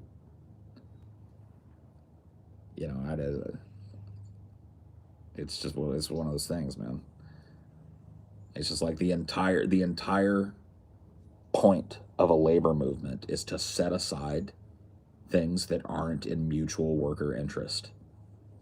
It does not matter what you think about the rights of gay people in a labor space. I'm not saying it doesn't matter, period. I'm just saying in the labor space, you transcend that. And talk about a Trojan horse. You get a bunch of people who are nominally Republican involved in something as far left as a labor movement, and you think that there's not going to be any kind of moving or adjacency there? Come on. Labor is an entirely leftist concept. The idea that workers have rights in the workplace is an inherently left-wing idea.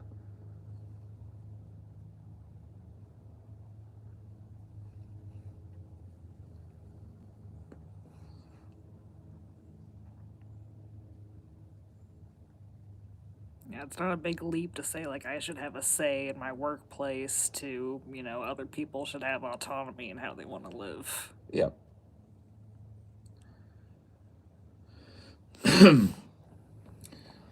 I have agreed and still agree with unionization and recognize the need to get centrists and Republicans in unions. I just don't know how we do it when that entire concept has been politicized. Well, I'll tell you, I may not have the answer to every, like, how do we do this, how do we do that, but I'll tell you how you don't do it.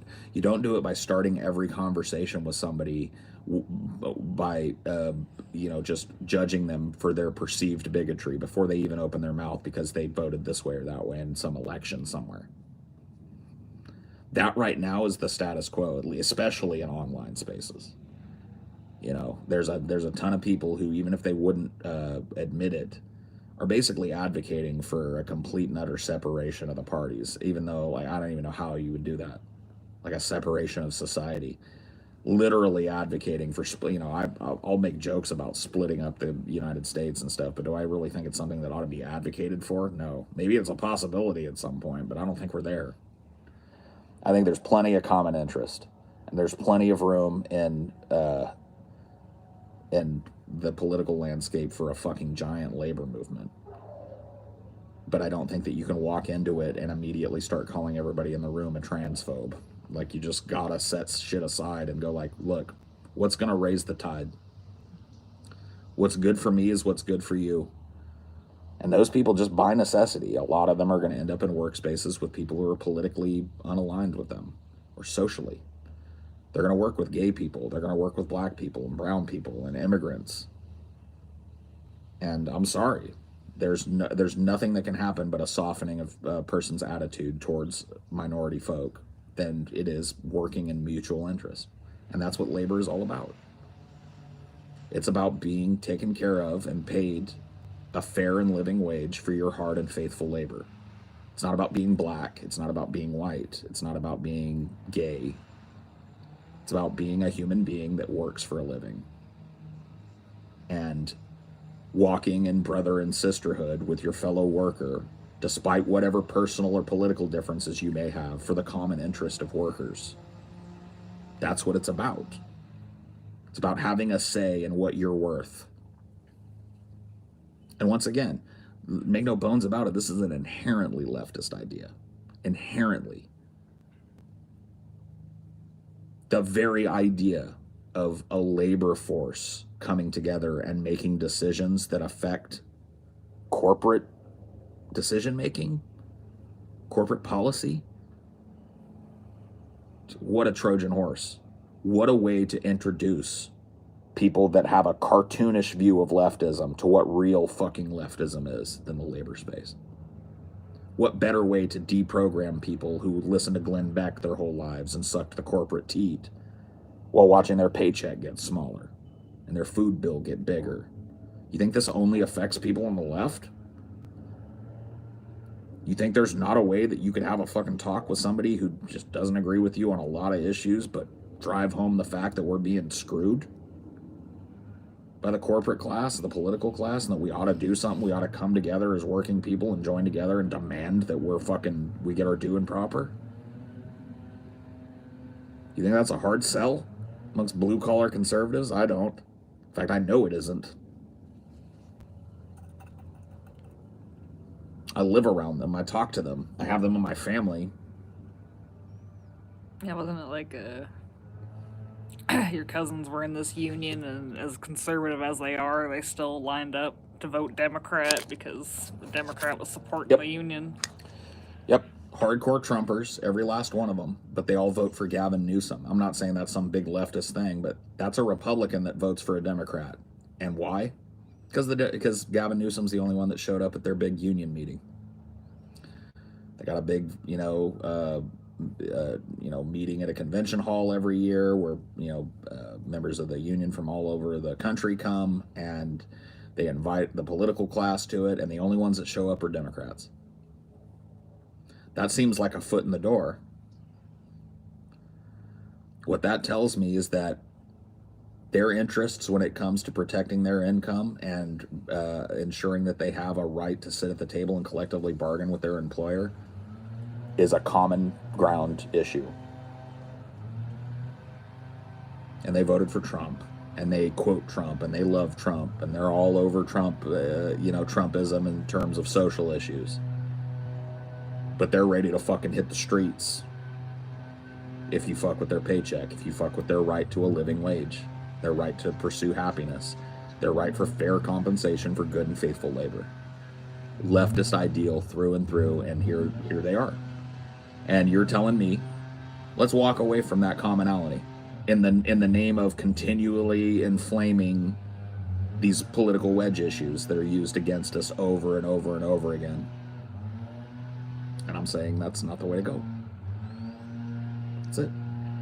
I mean, this culture war shit's such a distraction. Like the fucking Eminem thing. It's like, oh, I wonder why that's blowing up. And they had some investigation against them. but it's distracting from that if we're going to talk about the shoes of the fucking M&Ms. Yeah, I mean, like, there, make no bones about it. In the culture war narrative, there are a lot of really important issues: the rights of gay people, the rights of trans people, the ability for those people to feel safe in their environments, the rights of women, the rights of children. All of these things, they're really important things wrapped up in that narrative. But a lot of the things that end up getting focused on for inordinate amount of times are completely pointless pop culture, political footballs.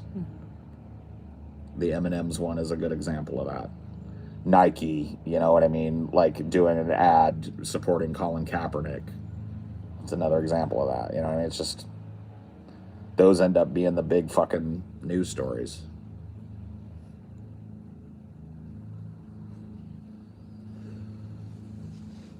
The gas stove discourse. Yeah, I don't even know about that. I've relied on you to tell me a little bit about that, because I don't do social media anymore.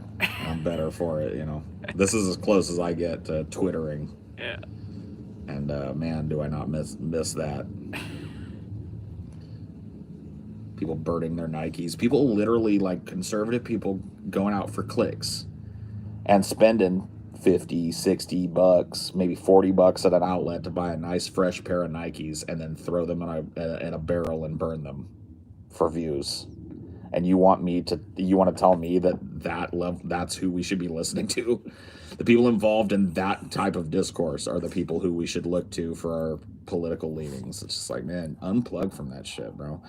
And I mean, for me too. Like, I'm not trying to say that, stop listening to these fucking political talking heads, just listen to me.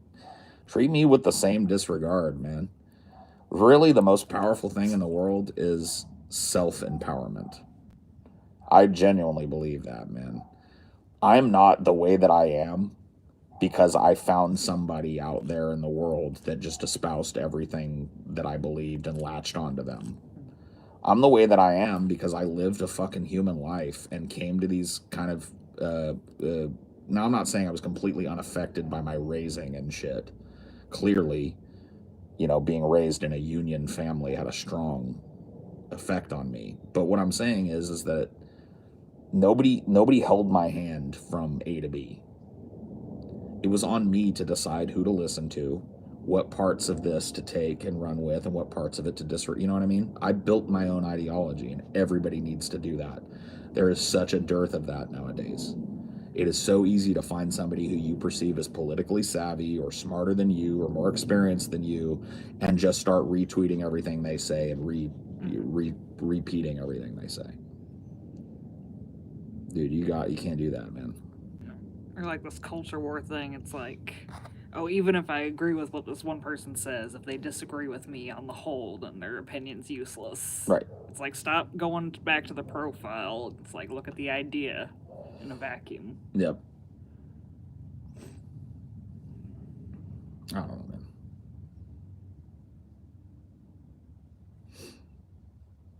Take a quiz to find out what ideology you are. I've done it before.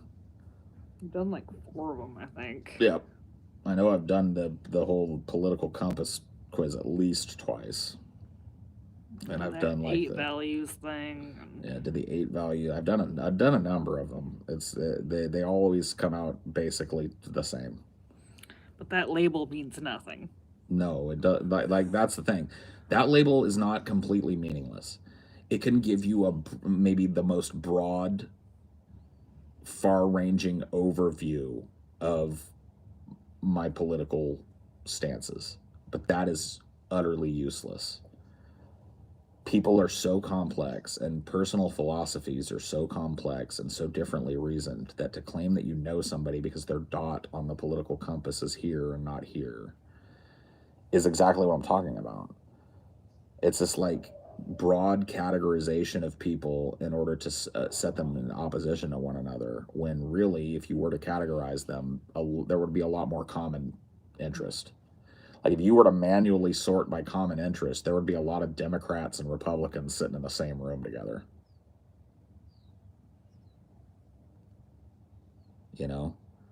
Like, who do you like? It's like people want to paint like there's these two different species of people.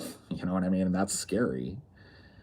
That seems to me to be an inherently regressive and hardcore conservative idea in and of itself. But that seems to be common knowledge. You know that Mm-hmm. like there's this type of person and that type of person. And in actuality, as things function, it's Democrats and Republicans going to the Denny's to make sure that that chain keeps going. It's Democrats and Republicans eating McDonald's. It's Democrats and Republicans being overworked and underpaid. It's Democrats and Republicans watching the shitty fucking superhero movies ad infinitum so that we can't get anything else in the popular culture. It's Mm-hmm. Democrats and Republicans that are driving the music industry.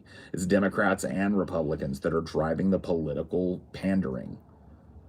It's Democrats and Republicans that are suffering in a housing market where they can no longer buy a house. You know, maybe 10 years ago they would have been able to buy a house, but now it's just completely out. You know, that's not a Democrat problem. That's not a Republican problem. That's not a left problem. That's not a right problem.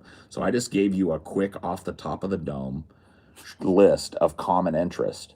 And you want to wad all that up and throw it in the garbage because the person is backwards on gay people or has some racist fucking views that they grew up with. I just don't think that I don't think that's tenable, man. I don't think that that fits with any kind of strategy that's being proposed. You know, people change their minds on that shit every day. There are people that are raised by hardcore racists every day. Here's an example.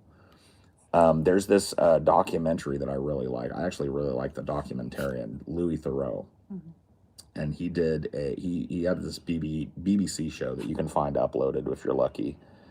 BBC's pretty protective of their shit, but where he would go and do these, and like the reason I like Louis Theroux is that he's a complete blank slate. Mm-hmm. The guy knows how to get people talking, and he's smart enough to know that it's to let them like the best way to get an overview of what somebody is to let them talk about themselves, and he's a master at that. He doesn't have the kind of crushing ego that a lot of interview journalists have. He's just got a real calm exterior Mm-hmm. that lets him fit in with these weird groups of people. And he did a whole show based on the neo-Nazi movement in America as it existed in like 2008 or 2009. I think he made this documentary. So it's a while ago. But it was filmed entirely in California, actually. And it visited a lot of places in the Central Valley where I grew up. And there was this kind of one of the subjects of the documentary that he followed around and talked to on and off was this mother who was raising these two little blonde twins named Lamb and Lynx. And you may remember them, like they were, they were kind of a meme. They were these two blonde sisters, twins, that would sing these racist kind of like white nationalist anthems. And they had albums out and, all this shit, right? Both of those girls raised by a mother that just harbors some of the most hateful shit, and you can go back and look at them as children and as young adults fully invested in this shit and believing it. Both of those girls have now repudiated those racist stances and are advocates for minorities and shit. And so, for you to think like that's the thing that bothers me the most about people who want to look at a racist or look at a homophobe and go like, well, I write them off entirely as a person and as a prospect. You are giving up on helping a person to shed a hateful and pointless ideology. And it's possible because you probably know somebody maybe that was a little fucking edgy back in the day or outright racist or homophobic. I know I do. I know a bunch of people. Okay? And so not only do I think it's possible, I think it's relatively common for people to be exposed to something in their life, maybe a friend of a friend, maybe a coworker that doesn't line up with their ideology, and it challenges them in a way that makes them throw away the hate. Mm-hmm. And I'm telling you, man, you give up on that, you're giving up on a fundamental human property. people are not monoliths, man.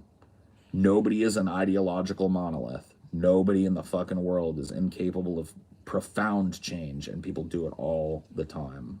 And it's like this cancel culture thing is like holding someone like, oh, you said something 10 years ago, so this is you. Yeah.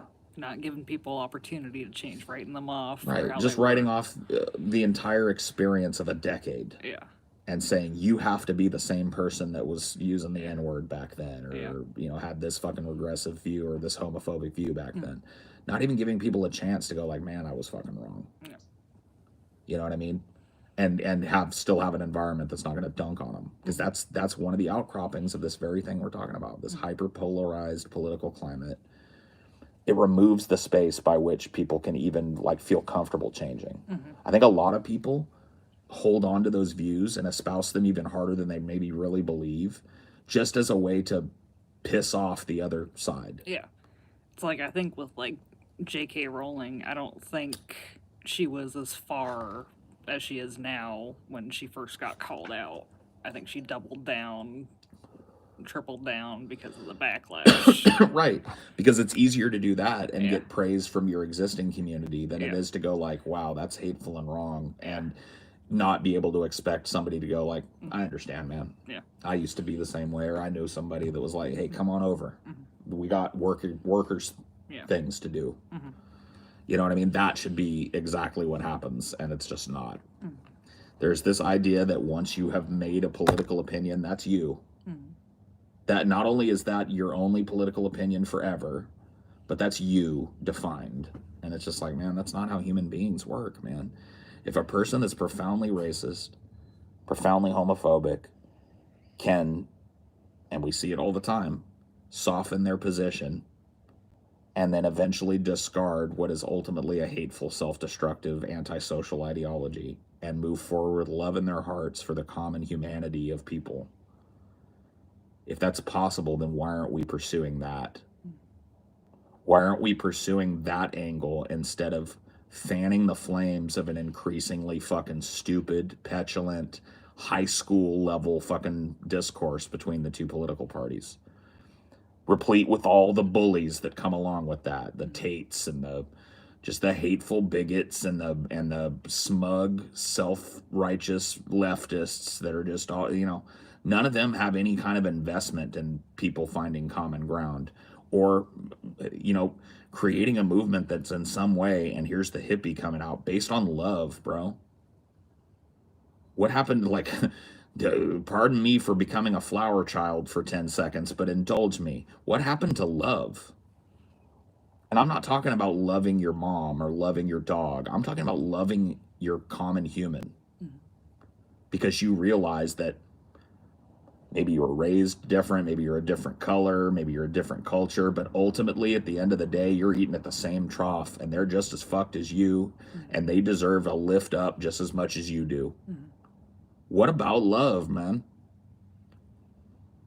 What about having that as something that can even be factored into your ideology? Because I don't even think that shit fits.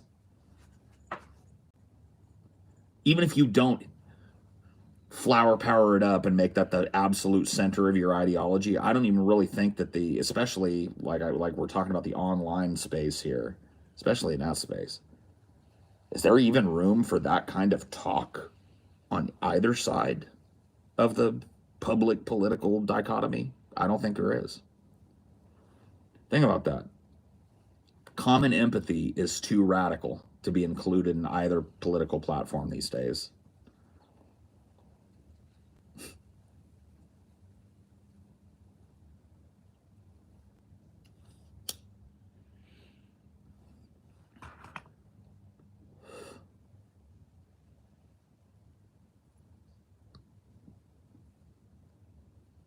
That's sad, bro. I know, isn't it?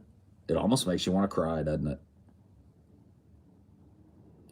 Because ultimately, you strip away all this layers of ego and political thing. We're just all fucking really soft, naked monkeys that are struggling desperately to do all right by their families and themselves and to just get by, man. Are there some bad apples among us? Some people with some, bad intentions? Yeah. Do those people uniformly have a tragic childhood? Pretty much. There's a lot of horrible heartbreak in being a human being. A lot of it. And it just keeps on coming, man. And the fact that we're just at a point now where we can't even give each other a fucking hug. We can't even acknowledge that at the end of the day, we're all fucking human beings. Isn't that the worst evil of what we're talking about here? Is the divorcing of human beings from just love and empathy and common care and making that like a taboo thing? Why would that be bad? It is. At least if you listen to the prevailing political narrative. And yet, some of the most profound thinkers of our generation had entire works of great art dedicated to it. Love is a many splendored thing. All you need is love. You know, whatever happened to peace, love, and understanding? Imagine, which is a song about love. That song is a seminal song about the exact topic that I'm talking about here. Setting aside, like, he didn't mean let's destroy religion and burn down the churches. When he said imagine there's no religion, he meant imagine if humanity could wipe away the arbitrary and there wasn't this thing that kept us at each other's throats and we could look at each other in the eyes and see a brother and a sister. That's what that was about. It's like there are a lot of religious people capable of like saying like this is my belief and that's your belief and we live our own different lives without pushing it down your throat, but yeah. There's more to people than their ideology. What's that? There's a Shakespeare quote about this, but I can't remember it. I don't want to misquote it. It's like there's more in reality than I can't. Somebody remember? Somebody look it up. There's more. I can't remember. I can't remember what it is, man. I can't summon the quote. Once more into the breach. That's not the one. No. It's a good quote. I've actually been slowly but surely kind of chunking my way through the 1990s Hamlet with Kenneth Branagh. I just really appreciate that movie because it was the first movie of its kind that had like a huge budget but cut not one line or scene from the play. So it's literally like it's an example of how I feel that theater should be translated to the screen if it's going to be at all. Anyway.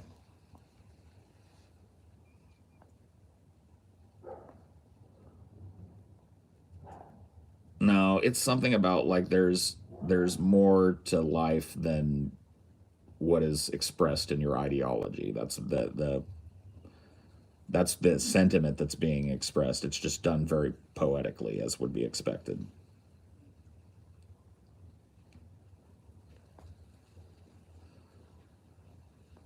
There are more things in heaven and earth, Horatio, than are dreamt of in your philosophy. Thank you. That's exactly the quote. Thank you, inquiring mind. You found it. And, I don't know how you read that as a piece of prose or a piece of poetry. It really is both. That's the brilliance of Shakespeare. I mean, I guess it's more poetry than prose, but it's it's a blended genre. I don't know how you take that, but to me, it's like, don't get so lost in your own personal philosophy that you forget that there are other people that are more than likely suffering the same way you do. There's more things going on in the world than you can account for in any kind of political ideology or personal philosophy. And if you don't a lot for that, then you're denying yourself a gigantic swath of human experience in addition to a number of problems you're creating for yourself.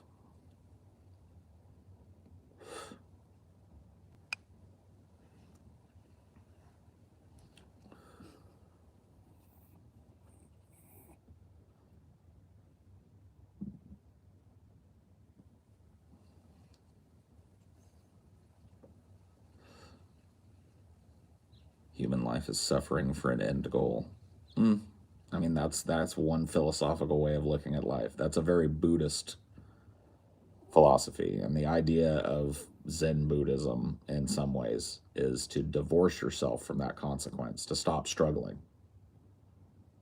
and to embrace the fact that life is suffering, and to find peace and a center within that construct. It's a way to look at life. But there are more things in heaven and earth, Horatio, that are dreamt of in your philosophy.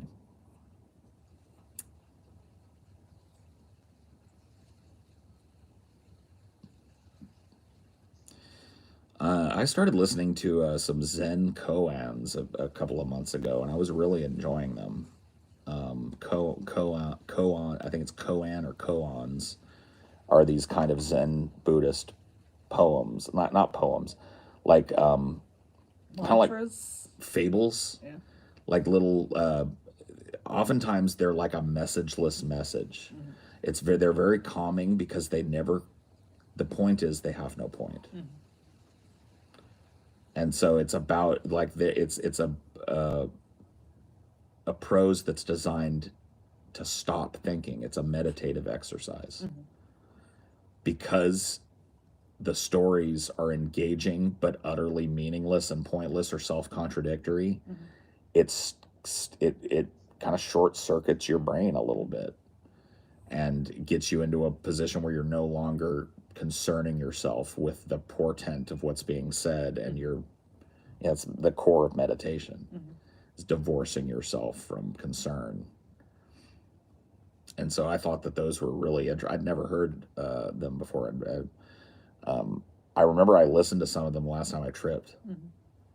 Like that was, after because I was coming down from the peak, I put on some koans and was just like laying there with my eyes closed. And man, I went to the dark place, the comfy dark place.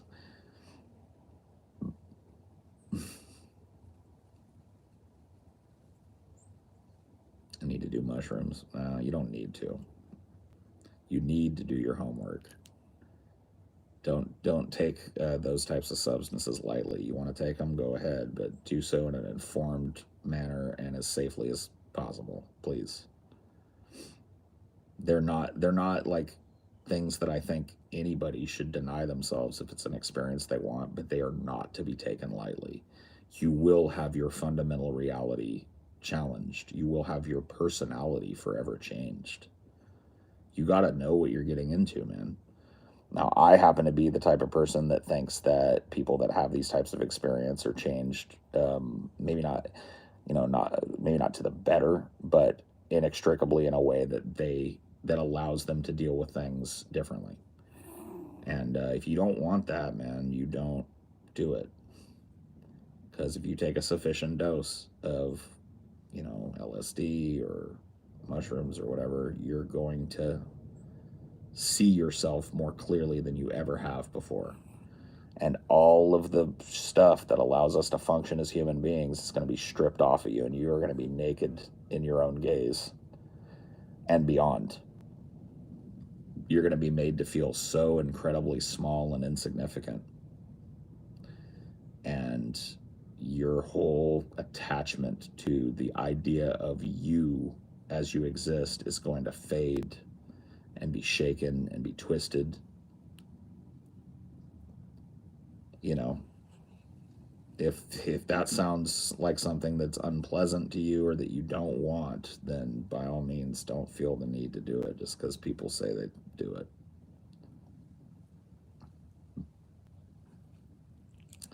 Friend had a horror trip from LSD, had to go to the hospital. It was so bad, he'll never take it again. I mean, yeah, I mean, I'm not allotting for that. Some people just have really bad first experiences on it, and I think a lot of times it's because they don't go into it properly. Like I'm not some fucking expert on this, so please don't take this as medical advice or anything. But in my opinion, if you're gonna do something like that, if you're gonna do a psychedelic, you need to be in an environment where you completely trust everybody, and that you're not alone.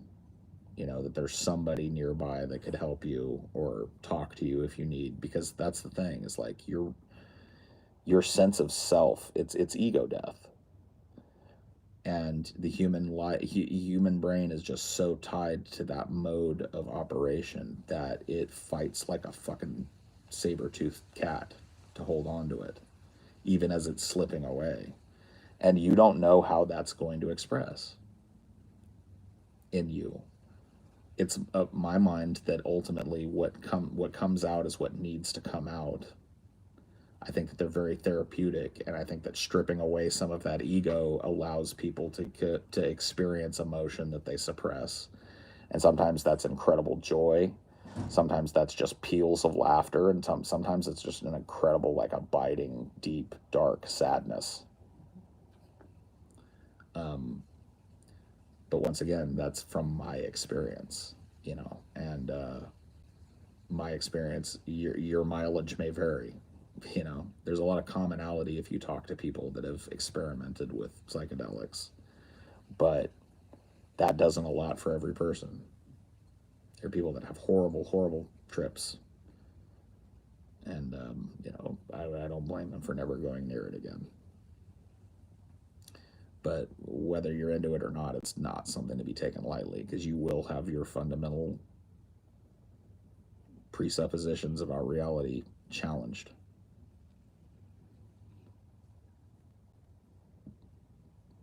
At least so I hear through the grapevine.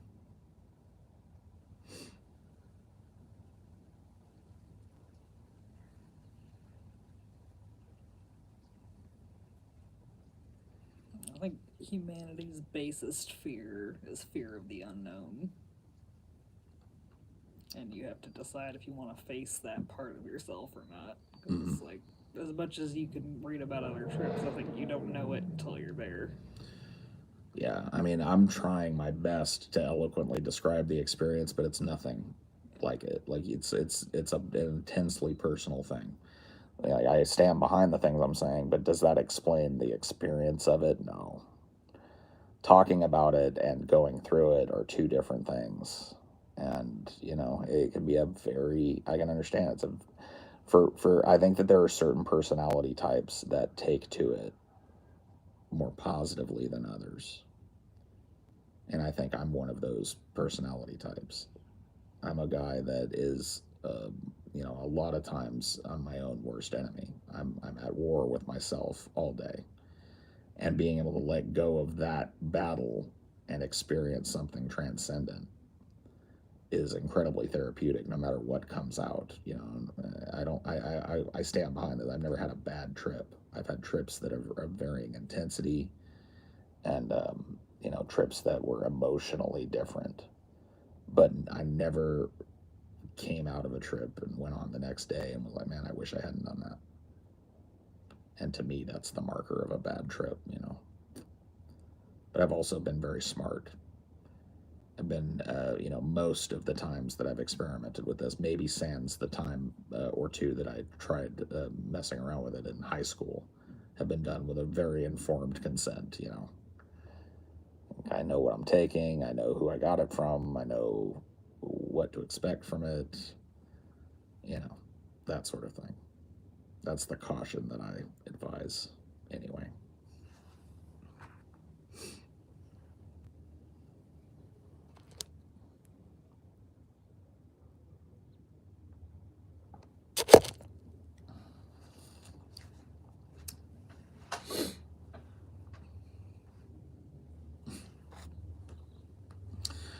I want to know what drug you done, Paul's ego.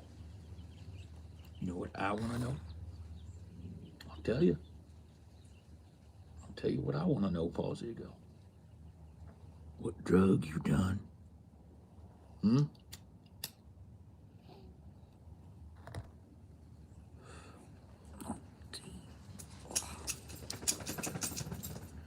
If you suppress feelings into your subconscious, have skeletons in the closet, you will like. No, that's not true. You're just, that sounds uninformed. Like there's no like you're gonna have a bad trip if you go into it with the wrong mindset. That's all there is. You can have a lot of deep, dark secrets or parts of yourself that you struggle with and stuff and still have a really good therapeutic trip. That's not, in fact, I think it's people that have that sort of adversarial nature with themselves, like I was describing in myself, are the people that benefit the most from this type of experience. At least in my, limited but rather extensive, talks with people who have also done it and trips that I've taken with people, etc. It seems that there's a definite like type of person that benefits more, and maybe a type of person that maybe shouldn't take them.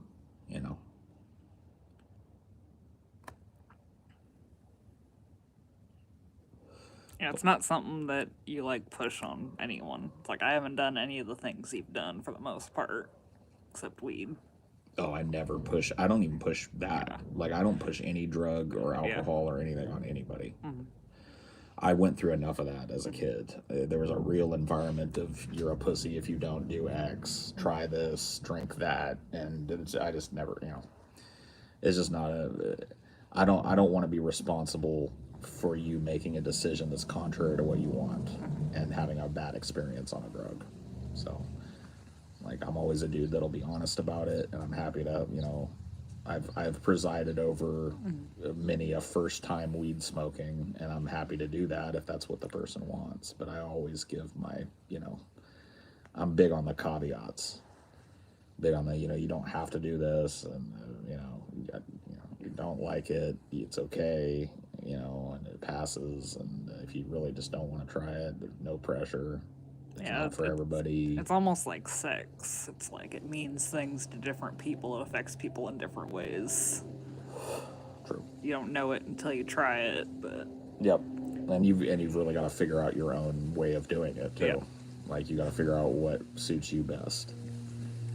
And that's not something that you can go to like some expert and learn about yourself. So I think that's what a lot of incels struggle with, is they put all this portent on sex. Like it's always this mind-bending, life-changing experience.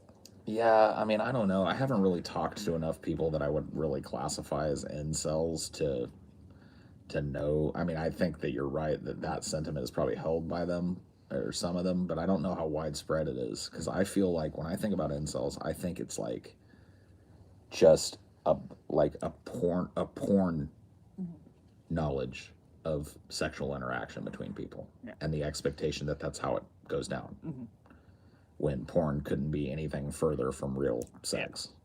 You know what I mean? They do multiple takes there.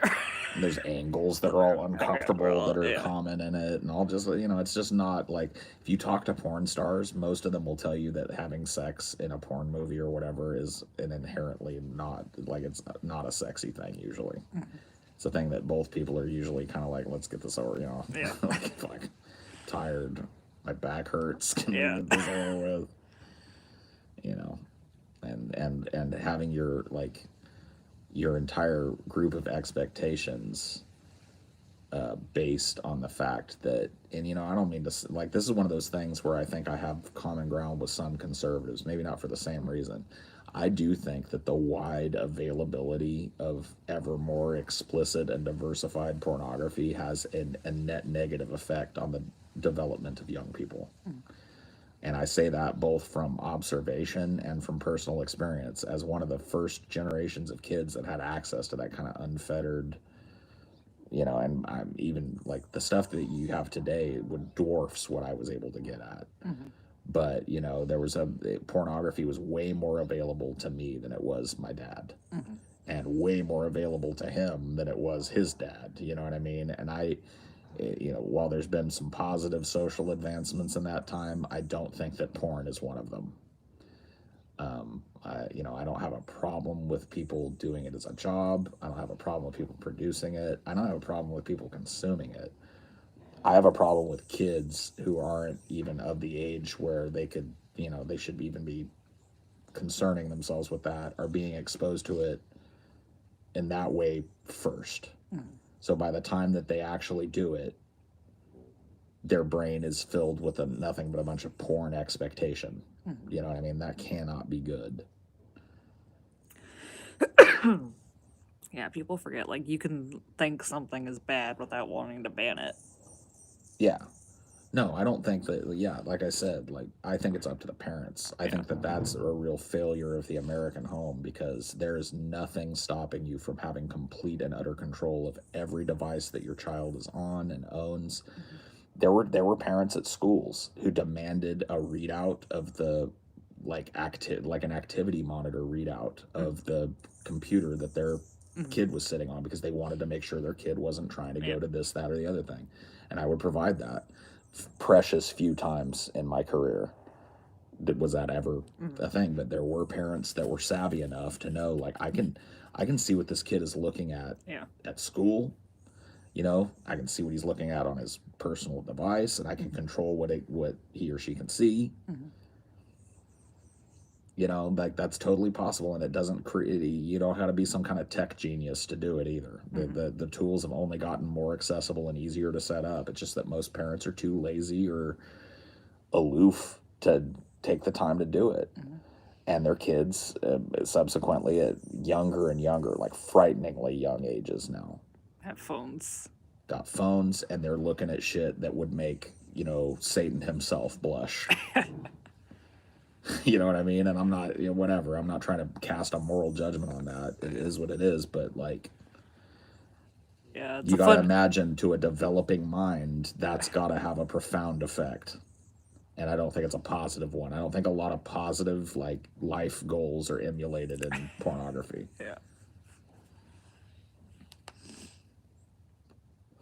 I saw my first beheading in middle school. I was in high school. But, yeah, Augrish. There was a website called Augrish.com that was just like, pictures from Serbia of people that were blown up by bombs and people that killed themselves in horrible, destructive ways. And it was just like where you went for the gore. And, dude, I had very little stomach for that. Even when it was, the edgy thing to go look at, I very quickly learned that I couldn't be like a coroner or something, man. I literally don't have the constitution to even think about, let alone look at shit like that. I've passed out twice in my life at the sight of my own blood from a little cut. Like a little cut that I accidentally sliced myself or whatever, cutting some onions. Twice. I've gone like, oh, shit, oh. Like, that's not good. I can't really handle that shit. But there it was. Wasn't hidden. Fictional gore, don't have any problem with it usually. Every once in a while, a movie will do something that's just so violent and realistic looking and over the top that'll make me go like, but most of the time, like, just the knowledge that it's, cornstarch, blood, and I tend to respect the craftsmanship, more than it doesn't really get to me that way.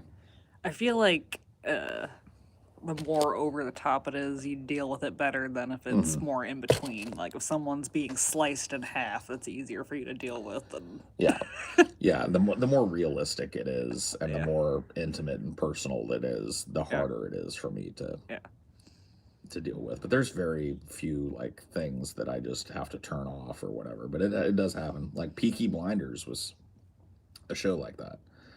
Like, I was enjoying the characters and the arc of the show, but there was just so much, like, knifey brutality in it that it was off-putting. People's ears getting sliced off and people cutting each other and themselves, and it was like really, like, visceral, realistically shot, realistically presented body horror. I mean, from what I understand, we didn't watch much of it. We watched a few episodes of it, but that's their whole gang's thing. Yeah, they have That's what, razor blades yeah, in their caps that's and what the shit. Peaky Blinders do. Is they're the guys that have razor blades in their caps, and they'll cut your ears and nose off and shit if you, you know. And I was just, I can't, you know,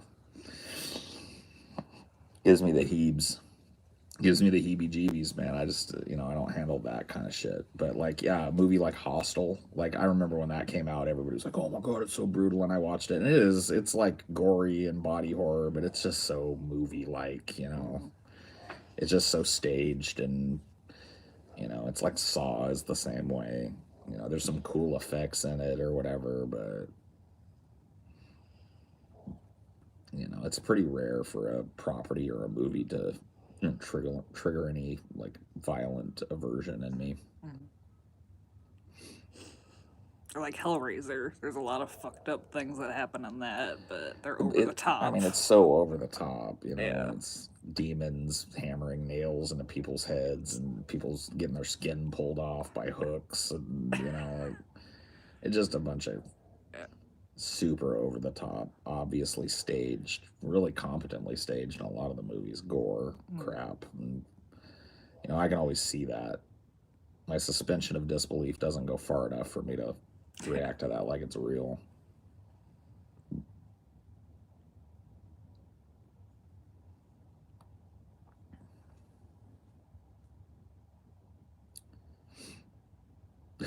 Sorry. Turning Lady Sloth on with all the Hellraiser talk. Can you watch fights? Not ones where people like get hurt real bad in them. Like I can watch a boxing match, but I can't watch MMA because of it. Well, most MMA is pretty boring. Like it ends in somebody like getting in a chokehold or an arm bar or something. They tap out and it's over. I can't watch that shit. But it's the ones where it gets brutal. Like some dude takes a kick to hit the face and you see his teeth flying all over the place. And Yeah, broken broken jaws, broken, twisted legs. yeah, And broken orbital sockets, eyeballs popping out of the, you know, like that type of shit all happens in MMA, and I can't fucking hang with that. I literally cannot watch that. So I don't watch MMA as a result of that. Even though I would say conservatively 90% of MMA ends on the ground with somebody just tapping out because they're in a submission hold. Yeah, broken legs, broken elbows, broken fingers getting jabbed into eyes, people getting fish hooked, having their noses broken and ripped and all that. I can't just, ugh, too much for me, man. Too brutal. Too pointlessly destructive, in my opinion, for me to be into. it is a weird obsession of humanity, though. I mean, and it's definitely ongoing. Like, you're a minority and not being able to watch that shit. That shit is super mainstream. Mm-hmm. Always kind of has been, too. Yeah. Yeah. You know, just. What about war movies? Never really run into a war movie that I just can't watch.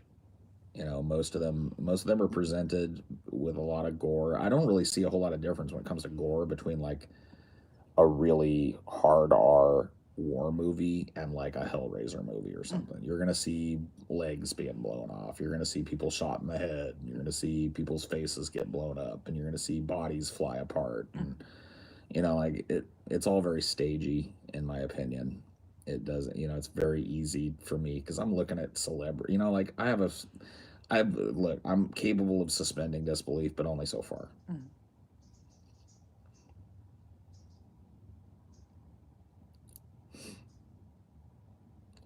There's only so much that disbelief can be suspended. And sometimes the more over the top and gory it is, the more funny it is to me. Like there's scenes that I love. Like there's a scene in Dawn of the Dead. It's a real famous scene where there's these zombies and the characters walk up on the zombies and they're eating a corpse, and the zombies look up and like tear the dude in half, Yeah. and there's all the guts come out, and Yeah. the guy's like, "Ah, blah, blah, blah." You know what I mean, like that. It's horribly brutal, but it's hilarious. You know what I mean? It's kind of like, oh, that's funny.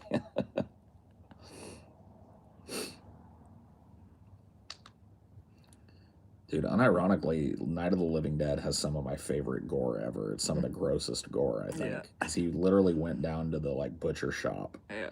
and got a bunch of like livers and lungs and Yeah. hearts and shit, and he just handed them out to people that were zombies and was like, take a bite, you know? And so there's a lot of like people biting into like raw organ meat and shit. And just like, man, those actors must have really needed that paycheck, bro. Because some of that stuff is gross if you look at it. Yeah. Apparently, there's like stories like they had multiple takes of this stuff, and sometimes the bins would sit out and they would just go bad, and they'd have to replace them, but the stench would stay. It was just like rotting meat. Probably lent a little air of authenticity to the set, honestly. Yeah. Anyway, I think I'm done. I will wrap this up sometime. I'll see you guys next time. Bye. Bye.